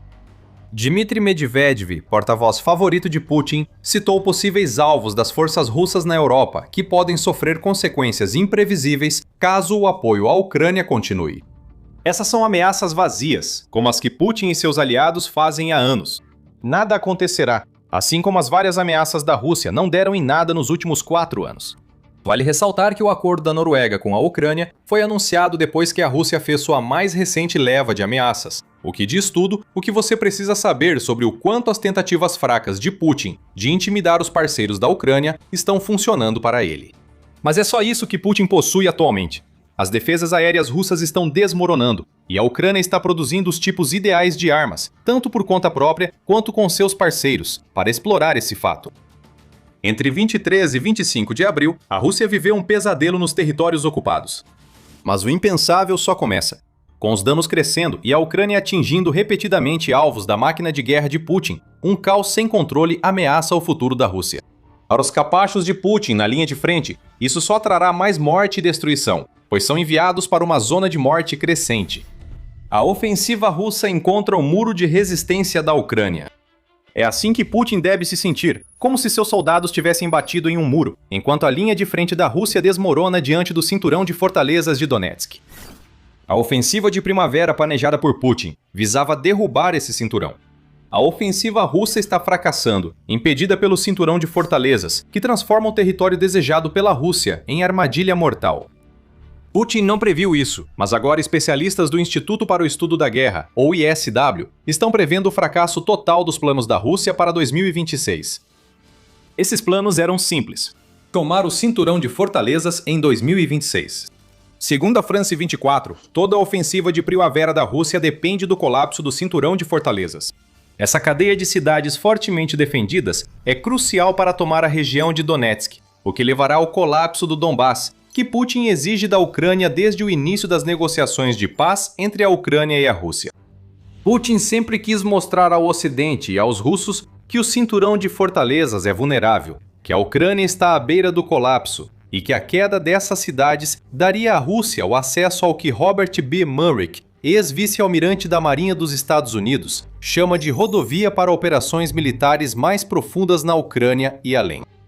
O esforço compensa para a Rússia, ao menos era esse o plano, mas o cinturão de fortalezas não é um inimigo fácil de vencer. Um conjunto de 4 grandes cidades e muitos pequenos assentamentos que se estendem de norte a sul ao longo da rodovia H20 Konstantinivka-Sloviansk. O cinturão tem aproximadamente 50 quilômetros ou 31 milhas de extensão e abrigava mais de 380 mil pessoas antes de Putin invadir a Ucrânia. Isso mostra a dimensão da tarefa das forças russas, que precisam derrubar esse cinturão de cidades até o fim de 2026. A ofensiva da primavera seria o começo do caminho vitorioso da Rússia na Ucrânia. É verdade, o cinturão de fortalezas já era uma pedra no sapato de Putin, mesmo antes da Rússia lançar sua invasão em grande escala. Desde o início das hostilidades em 2014, que levaram à anexação ilegal da Crimeia e causaram distúrbios no Donbass, a Ucrânia vem fortalecendo suas defesas no cinturão de fortalezas. Mais de 10 anos de fortificações também mostram que a Rússia não conseguiu abrir uma brecha nesse cinturão. Mas a Rússia precisa desse cinturão. Ele será crucial para conquistar os 30% finais da região de Donetsk, permitindo que Putin tente transformar o fracasso da operação militar especial em uma narrativa de sucesso. Fora da Rússia ninguém acreditaria, mas isso não importa para Putin. Ele tem planos para a primavera e não vai mudá-los. Não importa que a Rússia lute há mais de 20 meses só para tomar Chazivyar, um pequeno assentamento fora do cinturão de fortalezas, até o fim de 2025. O líder da Rússia acreditou que suas tropas conseguiriam transformar o fracasso nesses assentamentos periféricos na destruição de defesas bem mais fortes no cinturão de fortalezas. Tudo o que a Rússia precisaria era de mais soldados para isso, e Putin providenciou isso. Já vemos que as coisas não seguem o plano falho que Putin fez para o cinturão de fortalezas. A ofensiva da primavera de 2026 começou muito mal. As baixas já estão aumentando mesmo antes das forças russas chegarem perto do cinturão. Poucos dias após a nova operação, a Rússia já havia perdido cerca de 10 mil soldados mortos ou feridos, segundo o National Interest. A campanha da Rússia para derrubar o cinturão de fortalezas bate recordes negativos.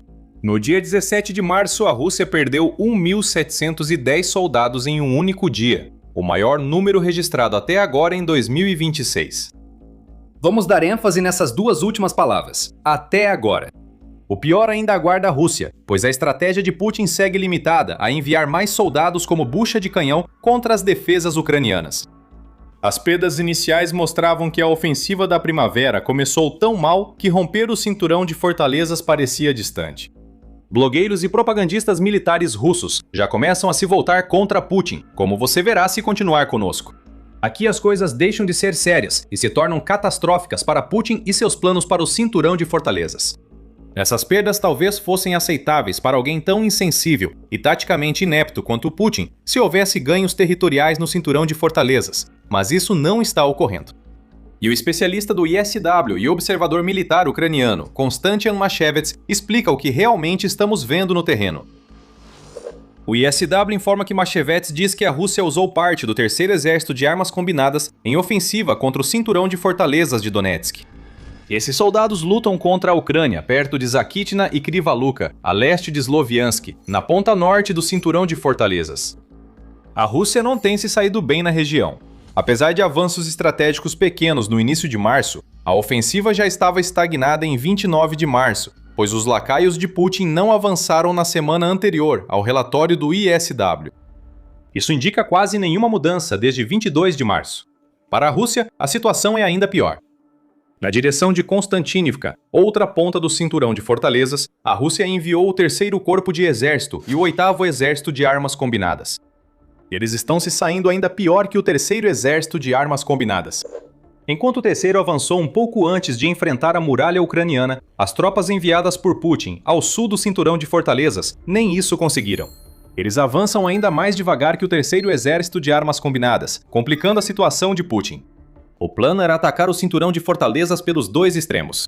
Isso não pode acontecer quando as tropas de um desses extremos nem sequer chegaram perto das posições em que a Rússia precisa que elas estejam.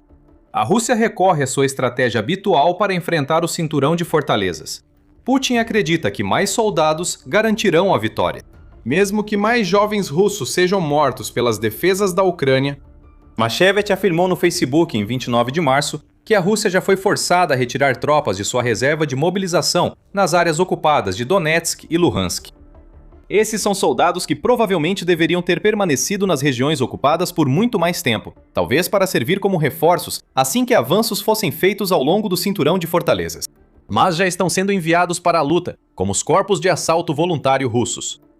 Em outras palavras, a Rússia está empregando mais soldados do que pretendia nas primeiras semanas da ofensiva de primavera, porque está perdendo mais tropas do que esperava e não está recebendo praticamente nada em troca dessas perdas. Retomando a estratégia de atacar pelos dois flancos, Putin busca o movimento clássico de pinça. Atacando por dois flancos, você encurrala o inimigo e o força a se defender dos dois lados, desgastando suas forças. É uma estratégia militar antiga como a guerra, e é isso que Putin busca com avanços ao norte e ao sul do cinturão de fortalezas. No sul do cinturão de fortalezas, especialmente perto de Liman e Konstantinivka, os avanços esperados por Putin não ocorreram. Sem esses avanços, o movimento de pinça é impossível. Isso deixou Putin com uma escolha difícil: confiar em tropas já fracassando no sul do cinturão de fortalezas? Parece uma má ideia, pois eles estão sendo dizimados sem progresso. Ou Putin envia reforços do terceiro exército de armas combinadas, que teve algum sucesso no norte, embora agora esteja estagnado. Essa também não é uma boa opção. Cada soldado enviado por Putin do norte não pode defender as posições já controladas pela Rússia. Surgirão oportunidades para contra-ataques ucranianos. Enfraquecer o terceiro exército de armas combinadas faz com que suas ofensivas, já vacilantes, fiquem ainda mais fracas ou nem ocorram, o que impede reverter uma semana inteira sem avanços. É isso que queremos dizer ao afirmar que o cinturão de fortalezas parou a ofensiva russa. O ISW afirma que os limitados avanços russos podem apoiar operações em Liman e Konstantinivka, mas ainda são insuficientes para permitir avanço em direção a Sloviansk. Putin precisa escolher entre duas opções e, em ambas, envia seus soldados para uma armadilha mortal, o que já aumentou muito as perdas russas nas primeiras semanas da ofensiva de primavera. O cinturão de fortalezas deveria cair com essa abordagem, mas isso parece cada vez mais improvável, principalmente se a meta é que colapse em 2026. A ofensiva de primavera já está fracassando, algo que Putin talvez previsse se estivesse atento. Antes de entrarmos mais a fundo nisso e revelar uma reviravolta insana que torna tudo isso ainda pior para Putin, vamos fazer uma pausa rápida para lembrar que você está assistindo ao programa militar. Mostramos o quadro completo, não só as manchetes. Se estiver gostando, inscreva-se para ficar sempre à frente. Putin provavelmente está furioso com o fracasso de suas tropas, mas ele deveria estar ainda mais irritado consigo, pois tudo isso foi previsto meses antes de a Rússia iniciar a ofensiva de primavera, que derrubaria o cinturão de fortalezas até o fim de 2026. Após mais de uma década tentando tomar o cinturão de fortalezas sem sucesso, Putin ainda não percebeu que suas forças não podem cumprir essa tarefa em menos de um ano. E novamente, é o ISW, especificamente duas de suas pesquisadoras sobre a Rússia, Jenny Olmstead e Jessica Sobieski, que apontaram isso lá em 18 de dezembro. Eles observaram que, na época, a Rússia ainda estava no meio de uma campanha de 22 meses para tomar Pokrovsk e Mirnara. Só isso já deveria ter sido uma dica para Putin de que o cinturão muito mais fortificado que ele tem em vista estará longe de ser uma vitória fácil. Sobre quando o cinturão de fortalezas pode cair, a dupla diz que 2026 é no máximo uma previsão ambiciosa. Segundo a dupla, em dezembro, se a Ucrânia seguir recebendo apoio internacional, as forças russas dificilmente conquistarão toda a região de Donetsk e o cinturão de fortalezas antes de 2027 ou 2028. Nas primeiras semanas da ofensiva de primavera, vemos que essa profecia deve se concretizar. Isso não é um fracasso só de Putin, apesar de sua inépcia e a de seus comandantes militares. A Rússia passou o fim de 2025 se preparando para a ofensiva de primavera, avançando em Pokrovsk e Mirnarad e conquistando território no sul da Ucrânia. A ideia era criar uma zona de proteção no sul para evitar que a Ucrânia enviasse reservas à extremidade sul das fortificações que a Rússia pretendia atacar. Por um tempo, pareceu que a Rússia teve sucesso. A perda de acesso aos terminais ilícitos da Starlink, usados pela Rússia na guerra, selou o destino da posição sul. A partir do final de janeiro, a Ucrânia vem conduzindo uma contraofensiva no sul que já libertou cerca de 400 km², ou aproximadamente 154 milhas quadradas, do território que a Rússia ocupava. A zona de proteção que Putin queria foi destruída. A Rússia precisa enviar reservas ao sul da Ucrânia para conter a contraofensiva, reduzindo o número de soldados no cinturão de fortalezas e enfraquecendo sua função original. Além disso, com a zona de proteção eliminada, a Ucrânia abriu uma rota para o sul do cinturão de fortalezas, o que ajuda a explicar por que as forças russas nessa região estão fracassando tão gravemente. A Remácias Ucrânia ressalta que os soldados enviados de Donetsk ao sul da Ucrânia não são simples soldados de infantaria. Forças de elite e paraquedistas receberam a missão de retomar o território libertado pela Ucrânia. O que resta para a Rússia em sua ofensiva de primavera contra o cinturão de fortalezas? Apenas carne de canhão. Soldados com quase nenhum treinamento e ainda menos noção estratégica, que estão sendo simplesmente enviados para morrer contra fortificações para as quais não estão nem um pouco preparados. Há uma razão para a Rússia ter superado seu recorde de baixas em um dia, e esse número deve ser ultrapassado outras vezes, até o fim da primavera. Enquanto Putin vê as fortalezas bloquearem as ofensivas russas, ele se perguntará onde errou. A Ucrânia surpreendeu no sul e também foi responsável, enquanto Putin é egocêntrico demais para duvidar de seu próprio gene estratégico. Mas ele não vai enxergar o papel que ele e seus comparsas do Kremlin tiveram em tudo isso. Por trás dos problemas da Rússia no campo de batalha, há uma questão maior que Putin precisa resolver. Blogueiros militares russos estão se voltando contra ele.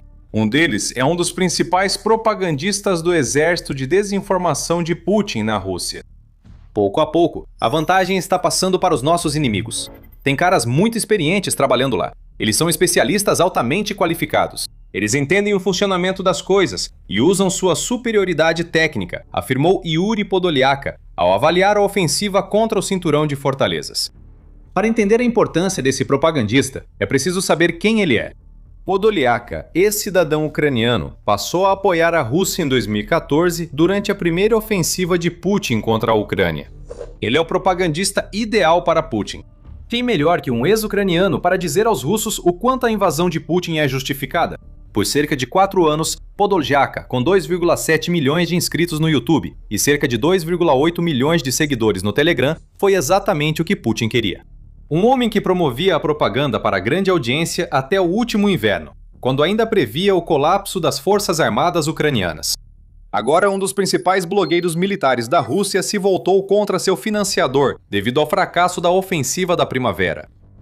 Mesmo assim, comentários vagos sobre a superioridade da tecnologia e estratégia da Ucrânia podem não soar como grande traição. Pode-se dizer que Podolyak tenta se proteger e agradar o país que traiu anos atrás. Mas você ainda não ouviu o que esse blogueiro militar diz sobre o destino da ofensiva da primavera. Infelizmente, acho que nos próximos meses não conseguiremos mudar essa situação. Simplesmente não podemos, declarou o propagandista.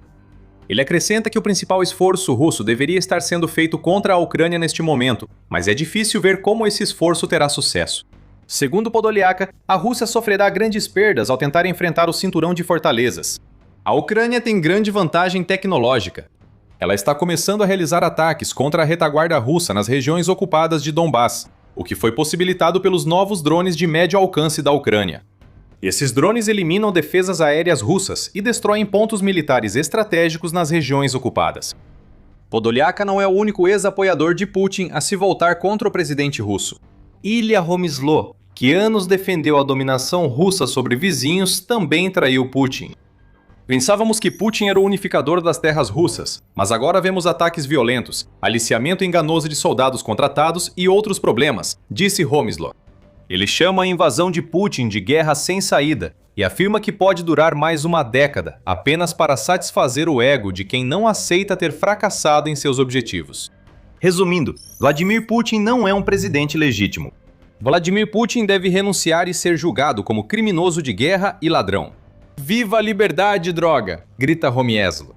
Essas são pessoas que passaram anos seguindo a linha do Kremlin na frente da propaganda. Agora, eles estão dizendo literalmente para milhões de pessoas que a Rússia está fracassando e que Putin é um líder fraco. Esse é o maior problema para Putin e será agravado pelo que ocorre na Ucrânia. À medida que mais semanas passam com ganhos mínimos, mais perdas e nenhum avanço na linha de fortificações, a inépcia estratégica de Putin finalmente vai voltar para assombrá-lo. Ele tentará silenciar as vozes. No fim de 2025, o Kremlin já reprimia os blogueiros militares russos, e Putin começou a restringir a internet no país, permitindo acesso apenas a fontes aprovadas e controladas pelo Estado. Isso não mudará o número de baixas na Ucrânia. Isso não fará nada em relação à ofensiva fracassada da primavera. Quanto mais Putin reprime na Rússia, mais fortes ficam as vozes contrárias. O cinturão de fortaleza seguirá resistindo à agressão de Putin, como faz desde 2014.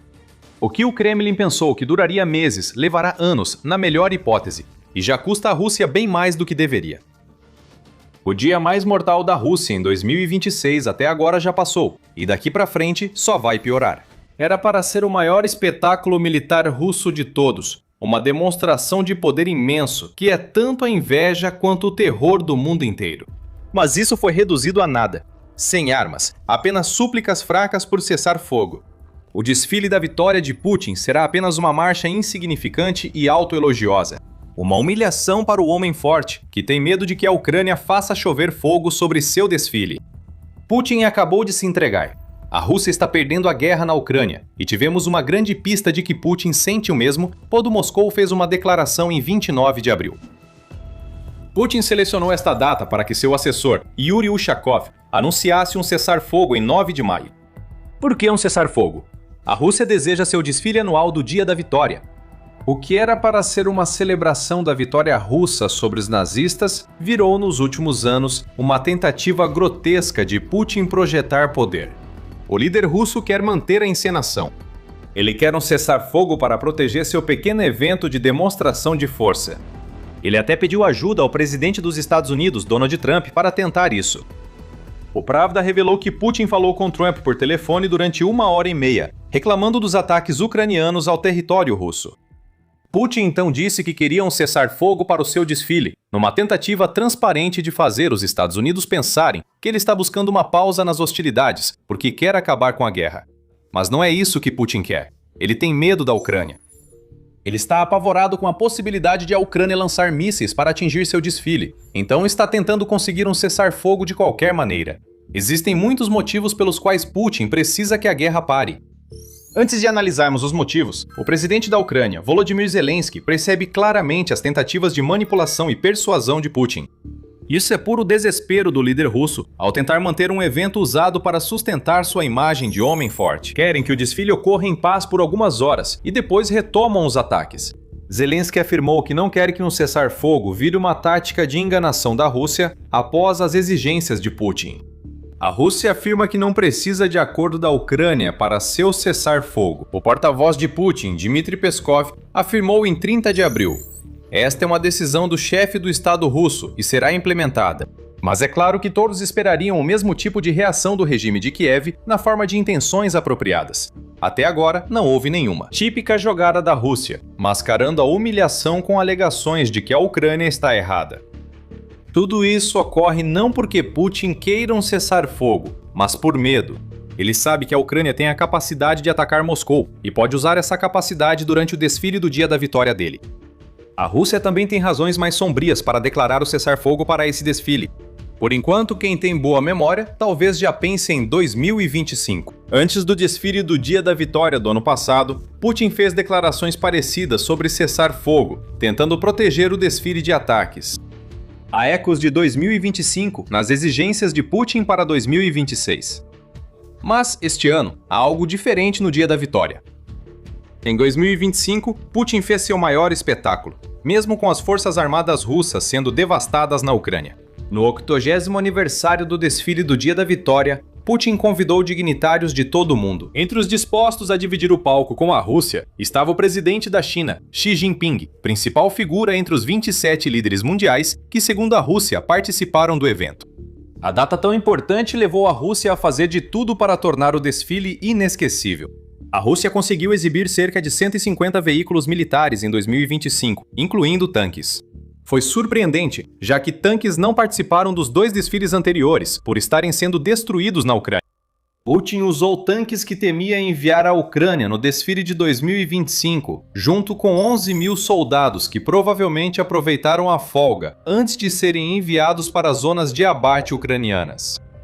O Dia da Vitória de 2025 não foi uma grande mostra do poder militar russo, mas a presença de líderes, soldados e equipamentos ao menos criou a impressão de que a Rússia mantinha certa força e influência global. Então chegamos ao desfile de 2026 e tudo mudou. Putin continua implorando por cessar fogo como em 2025, mas agora não tem dignitários ao lado para servir de escudo contra ataques ucranianos. Xi e aliados estavam na Rússia no Dia da Vitória de 2025 porque Putin sabia que a Ucrânia evitaria um ataque que pudesse causar conflito com outro país. Em 2026, provavelmente não haverá grandes líderes mundiais. Putin está sozinho. E para piorar ainda mais a situação do presidente da Rússia, o cessar-fogo que ele propôs não está protegendo um desfile relativamente grande, como o que vimos em 2025. não está protegendo praticamente nada. A Rússia mal vai ter algo para exibir no Dia da Vitória de 2026. A Reuters informa que o Dia da Vitória de 2026 não terá absolutamente nenhuma arma russa nas ruas. Não vamos ver tanques e carros blindados desfilando pelas ruas de Moscou. Não haverá unidades de artilharia nem sistemas de defesa aérea exibidos com orgulho. Nem mesmo os mísseis balísticos intercontinentais que a Rússia exibiu em anos anteriores vão aparecer. O National Interest observa que a Rússia também não vai enviar cadetes de suas escolas militares ou instituições semelhantes para marchar no desfile. E ainda não está claro quantos militares russos de fato vão participar. A única coisa que todos acreditam que vai acontecer é que alguns caças russos vão fazer um sobrevoo. Isso seria uma vitrine do poder militar da Rússia, mas Putin não mostrará nada que o país tenha produzido. Não há como negar, isso é uma humilhação para Putin em vários níveis. Primeiro, ele implorou por cessar fogo, até falando com Trump para tentar convencer os Estados Unidos a pressionar a Ucrânia a não atacar seu desfile. Segundo, reflita sobre o verdadeiro significado do desfile do Dia da Vitória na Rússia. Este é o principal evento do calendário militar russo, celebrando quando a Rússia enfrentou uma grande ameaça e saiu vitoriosa. Sim, Putin manipulou o desfile para servir a seus interesses por anos. Isso virou um evento de demonstração de força, mantendo o valor simbólico e feito para ser um espetáculo. E agora? Alguns jatos sobrevoam e alguns poucos soldados marcham de forma melancólica, enquanto Putin ou um de seus sósias observa em silêncio. Não é a Rússia forte que Putin quer mostrar. É uma admissão de fracasso. Um sinal de que Putin reconhece que a invasão da Ucrânia custou tanto à Rússia que não pode mais realizar o desfile tradicional do Dia da Vitória. Estamos diante de um marco. No Dia da Vitória de 2026, pela primeira vez em quase 20 anos, nenhum equipamento militar vai desfilar ruidosamente pela Praça Vermelha de Moscou. Há 18 anos isso era comum. O desfile celebrava a vitória sobre os nazistas, não mostrava poder militar. Só a partir de 2008, Putin ordenou a exibição de equipamentos militares. Após 18 anos, os equipamentos foram removidos. Há muitos motivos para isso, mas antes de detalhá-los e mostrar a humilhação de Putin, lembre-se, você está assistindo ao show militar. Se você ainda não se inscreveu, agora é o momento perfeito para clicar no botão e nunca perder nossa análise sobre a guerra na Ucrânia. Então, o desfile patético de Putin. Por que ele foi reduzido ao vazio que a Rússia tentará mostrar em 9 de maio? Porta-vozes de Putin tentam justificar tudo isso. O Ministério da Defesa da Rússia disse que, devido à situação operacional, os equipamentos militares não serão exibidos no Dia da Vitória de 2026. Isso significa que nosso equipamento está sendo destruído na Ucrânia e não temos mais o que mostrar. Contudo, Peskov voltou e inventou uma desculpa tão absurda que é inacreditável. O regime de Kiev, em constante perda no campo de batalha, iniciou uma grande atividade terrorista, levando à adoção de medidas para reduzir o risco. Ao ser questionado sobre o desfile, Peskov falou aos repórteres: "Sério, Peskov, vai mesmo insistir nessa história de suposto terrorismo como desculpa? A Ucrânia não tem atacado civis deliberadamente durante mais de 4 anos de campanha. Essa tem sido a estratégia da Rússia desde o início da invasão. De acordo com o escritório do Alto Comissariado das Nações Unidas para os Direitos Humanos, 15.578 civis ucranianos foram mortos durante a invasão russa até 31 de março. Isso equivale a aproximadamente 3.800 civis por ano que a Rússia está eliminando com seus ataques constantes. Outros 43.352 civis ucranianos ficaram feridos durante o mesmo período, o que equivale a cerca de 10.800 por ano. E ainda assim, Putin, através de seu porta-voz favorito, está tentando afirmar que é a Ucrânia que está realizando ataques terroristas. A verdade é que a Rússia aterroriza a Ucrânia há 4 anos. Esse terror aumentou nas últimas semanas. Em 24 de março, o Conselho Atlântico relatou que a Rússia bombardeou deliberadamente um patrimônio mundial da Unesco em Lviv, uma das cidades ucranianas mais a oeste. Lviv não está na linha de frente, nem de longe. Ainda assim, a Rússia atacou um de seus principais locais, só para espalhar o terror que Peskov diz que a Ucrânia tenta causar na Rússia no Dia da Vitória. As mentiras da Rússia são transparentes e a hipocrisia gritante. Os comentários de Peskov tentam, sem sucesso, insinuar que a Ucrânia atacaria o desfile do Dia da Vitória para matar civis, não destruir equipamentos militares russos. Essa afirmação tem um propósito sinistro. A Rússia está planejando algo e em breve revelará. Até falsas acusações de que a Ucrânia atacará civis russos revelam mais do que Putin gostaria. Por trás das palavras de Peskov, há uma admissão que Putin não quer revelar ao mundo. A Ucrânia pode atacar Moscou sem que a Rússia possa impedir. Após 4 anos de guerra, a indústria de defesa da Ucrânia se fortaleceu e fabrica armas com alcance e poder de fogo ideais para destruir equipamentos militares, que Putin exibiria no desfile do Dia da Vitória em Moscou.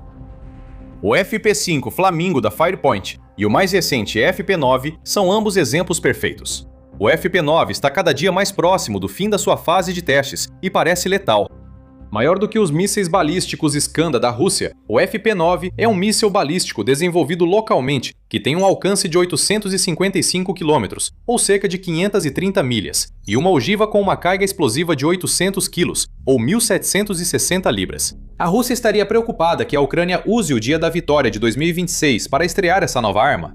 Talvez, mas mesmo que a Ucrânia não tenha o FP9 pronto para 9 de maio, ela tem o Flamingo, um híbrido de míssil e drone. O Flamingo pode voar até 3.000 km, ou pouco mais de 1.860 milhas, e possui uma ogiva de 1.100 kg, ou 2.425 libras. Ele não é tão rápido quanto o FP9, pois não é um míssil balístico, mas está sendo produzido em massa. Pode viajar longe o suficiente para atingir Moscou e já foi usado para atingir alvos, como uma fábrica de produção de mísseis Iskander na cidade russa de Vodkinsk. A Ucrânia pode atacar Moscou no Dia da Vitória de 2026 se quiser. A retirada de equipamentos militares do desfile e os comentários de Peskov sobre um ataque da Ucrânia indicam outra coisa. Não é só que a Ucrânia pode atacar Moscou, mas a Rússia também não confia plenamente em suas defesas aéreas para impedir esses ataques. A Rússia distribuiu sistemas S-300 e S-400 por Moscou para proteger sua principal cidade. Esses sistemas são comuns onde Vladimir Putin estiver, então é provável que estejam em cada rua do desfile do Dia da Vitória de 2026. Ainda assim, a Rússia retirou equipamentos militares do desfile. Isso é uma confissão de Vladimir Putin. A Ucrânia pode atacar Moscou, e a Rússia não sabe se consegue proteger seu desfile. As crescentes capacidades de longo alcance da Ucrânia são um enorme problema, e elas serão suficientes para causar o que estamos vendo no desfile de Vladimir Putin. Por trás desse problema, há outra questão que mostra como a guerra da Ucrânia vai mal para a Rússia. Não é apenas para proteger o equipamento. O Dia da Vitória de 2026 não terá equipamentos militares, porque a Rússia não pode reservar nada para o evento. Abbas Galyamov, ex-redator de discursos de Putin e agora um dos vários ex-aliados do Kremlin classificados como agentes estrangeiros, tem sido um dos maiores críticos da decisão de Putin. Galyamov perguntou se eles temem um motim ou se todo o equipamento já foi destruído na Ucrânia. As pressões no campo de batalha aumentam sobre a Rússia, que gastou bilhões de seus estoques militares durante a invasão fracassada. Segundo a Ucrânia, a Rússia já perdeu quase 12 mil tanques, cerca de 24 mil veículos blindados, mais de 41 mil sistemas de artilharia e muitos outros milhares de equipamentos, incluindo mísseis, sistemas de defesa aérea, navios e aeronaves. O custo total de todo esse equipamento pedido está em torno de 142,3 bilhões de dólares, segundo a Ucrânia. Todo esse equipamento deve ser trocado. Tanques e mísseis que iriam desfilar em Moscou em 9 de maio estão sendo enviados para a Ucrânia. O que vemos aqui, que basicamente equivale ao cancelamento dos aspectos mais importantes do desfile do Dia da Vitória, é mais uma admissão por parte da Rússia. Não é só medo de ataque ucraniano. A Rússia, humilhada pela perda de equipamentos, não pode deixar nenhum vulnerável. Lembre-se, desfiles não surgem do nada, precisam ser preparados e organizados. Equipamentos escassos que chegam a Moscou devem ser reunidos antes, tornando-se alvos principais para drones ucranianos e novos mísseis balísticos. As colunas precisam parar e treinar. Só isso já mostraria como o exército russo ficou enfraquecido no quesito equipamentos. E se a Ucrânia conseguisse atingir o ensaio, o Dia da Vitória seria cancelado pela Ucrânia. Putin está apenas tentando se antecipar a esse problema. Ele está tentando se agarrar ao pouco controle que ainda tem sobre a situação do Dia da Vitória. Vamos supor que a Rússia tivesse algo para mostrar. Mesmo assim, talvez evitasse enviar equipamentos às ruas de Moscou, já que o desfile do Dia da Vitória é um grande espetáculo sob Putin. O desfile foi distorcido e virou uma celebração de um dia inteiro para Putin e seu poder, além de custar dinheiro. A situação financeira da Rússia não está boa. Mais de 4 anos de guerra na Ucrânia devastaram a economia russa. O Produto Interno Bruto, ou PIB do país no primeiro trimestre de 2026, caiu 0,3% em relação ao ano anterior, após um 2025 que já havia apresentado estagnação. A produção industrial também está em declínio, já que a política econômica de prioridade militar de Putin está sufocando todos os setores não relacionados à guerra na Rússia. Os preços dos alimentos sobem rapidamente e os russos enfrentam uma crise no custo de vida, causada pelos impactos da invasão da Ucrânia. Putin não pode se dar ao luxo de um desfile extravagante agora, nem literalmente, nem figurativamente.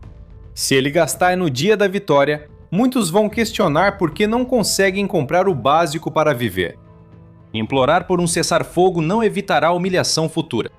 Mesmo que o desfile da vitória ocorra sem problemas, será uma demonstração vazia comparado ao que Putin já fez antes. Mas é aqui que um fator mais sinistro pode entrar em cena e pegar todo mundo de surpresa. A Rússia pode estar aguardando algo extremo, como sugerem os comentários de Peskov sobre a Ucrânia supostamente aterrorizar o país. Pense nisso. Não haverá equipamentos militares em Moscou no dia 9 de maio, mas milhares de civis estarão nas ruas para massagear o enorme ego de Putin, mesmo enquanto ele não realiza o tipo de desfile que faria seu povo sentir que o país é forte. A Rússia sabe que terá o povo presente, mesmo sem força, e pode estar só esperando que a Ucrânia lance um ataque que possa matar civis no dia da vitória. A Rússia pode estar preparando uma armadilha para a Ucrânia, esperando que ela ataque Moscou com mísseis ou drones em 9 de maio. Caso isso ocorra e civis sejam feridos, Putin poderá apontar supostas evidências de que a Ucrânia é a agressora. Ele usaria o incidente para pressionar a Ucrânia a ceder às exigências russas nas negociações de paz. Ele usaria o incidente para tentar manipular outros países, principalmente os Estados Unidos, a apoiá-lo. A Rússia pode estar armando uma isca, mas apostamos que a Ucrânia não cairá.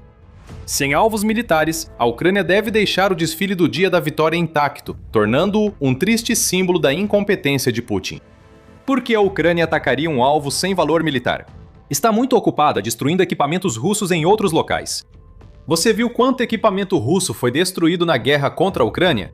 O Estado-Maior das Forças Armadas da Ucrânia informou que até o início de maio, a Ucrânia destruiu 1.300 sistemas robóticos terrestres russos. Só no dia 2 de maio, a Rússia perdeu 76 sistemas de artilharia, 283 veículos e caminhões-tanque, 2.200 drones e 12 robôs terrestres dentro da Ucrânia. E no dia 1º de maio saiu a notícia de que a Ucrânia realizou um ataque com drones contra o aeródromo de Chargol, na Rússia, que danificou 4 aeronaves, incluindo os caças Su-57 e Su-34. Para a Ucrânia, Putin pode manter seu desfile do dia da vitória vergonhosamente pequeno. Enquanto o presidente russo tenta preservar seu monumento ao ego, a Ucrânia seguirá destruindo equipamentos russos. Ela fará isso apenas na Ucrânia e outras regiões da Rússia, não nas ruas de Moscou em 9 de maio. Se quiser causar caos no dia da vitória, a Ucrânia pode lançar uma arma inovadora que não mata, mas trará confusão ao desfile de Putin. É uma arma simples, já usada nos territórios ocupados e pode levar Moscou de volta à Idade da Pedra. Veja no vídeo o que é e por que é tão importante para a Ucrânia. E se você gostou deste vídeo, não se esqueça de se inscrever no The Military Show para não perder o que vem por aí. E como sempre, obrigado por assistir.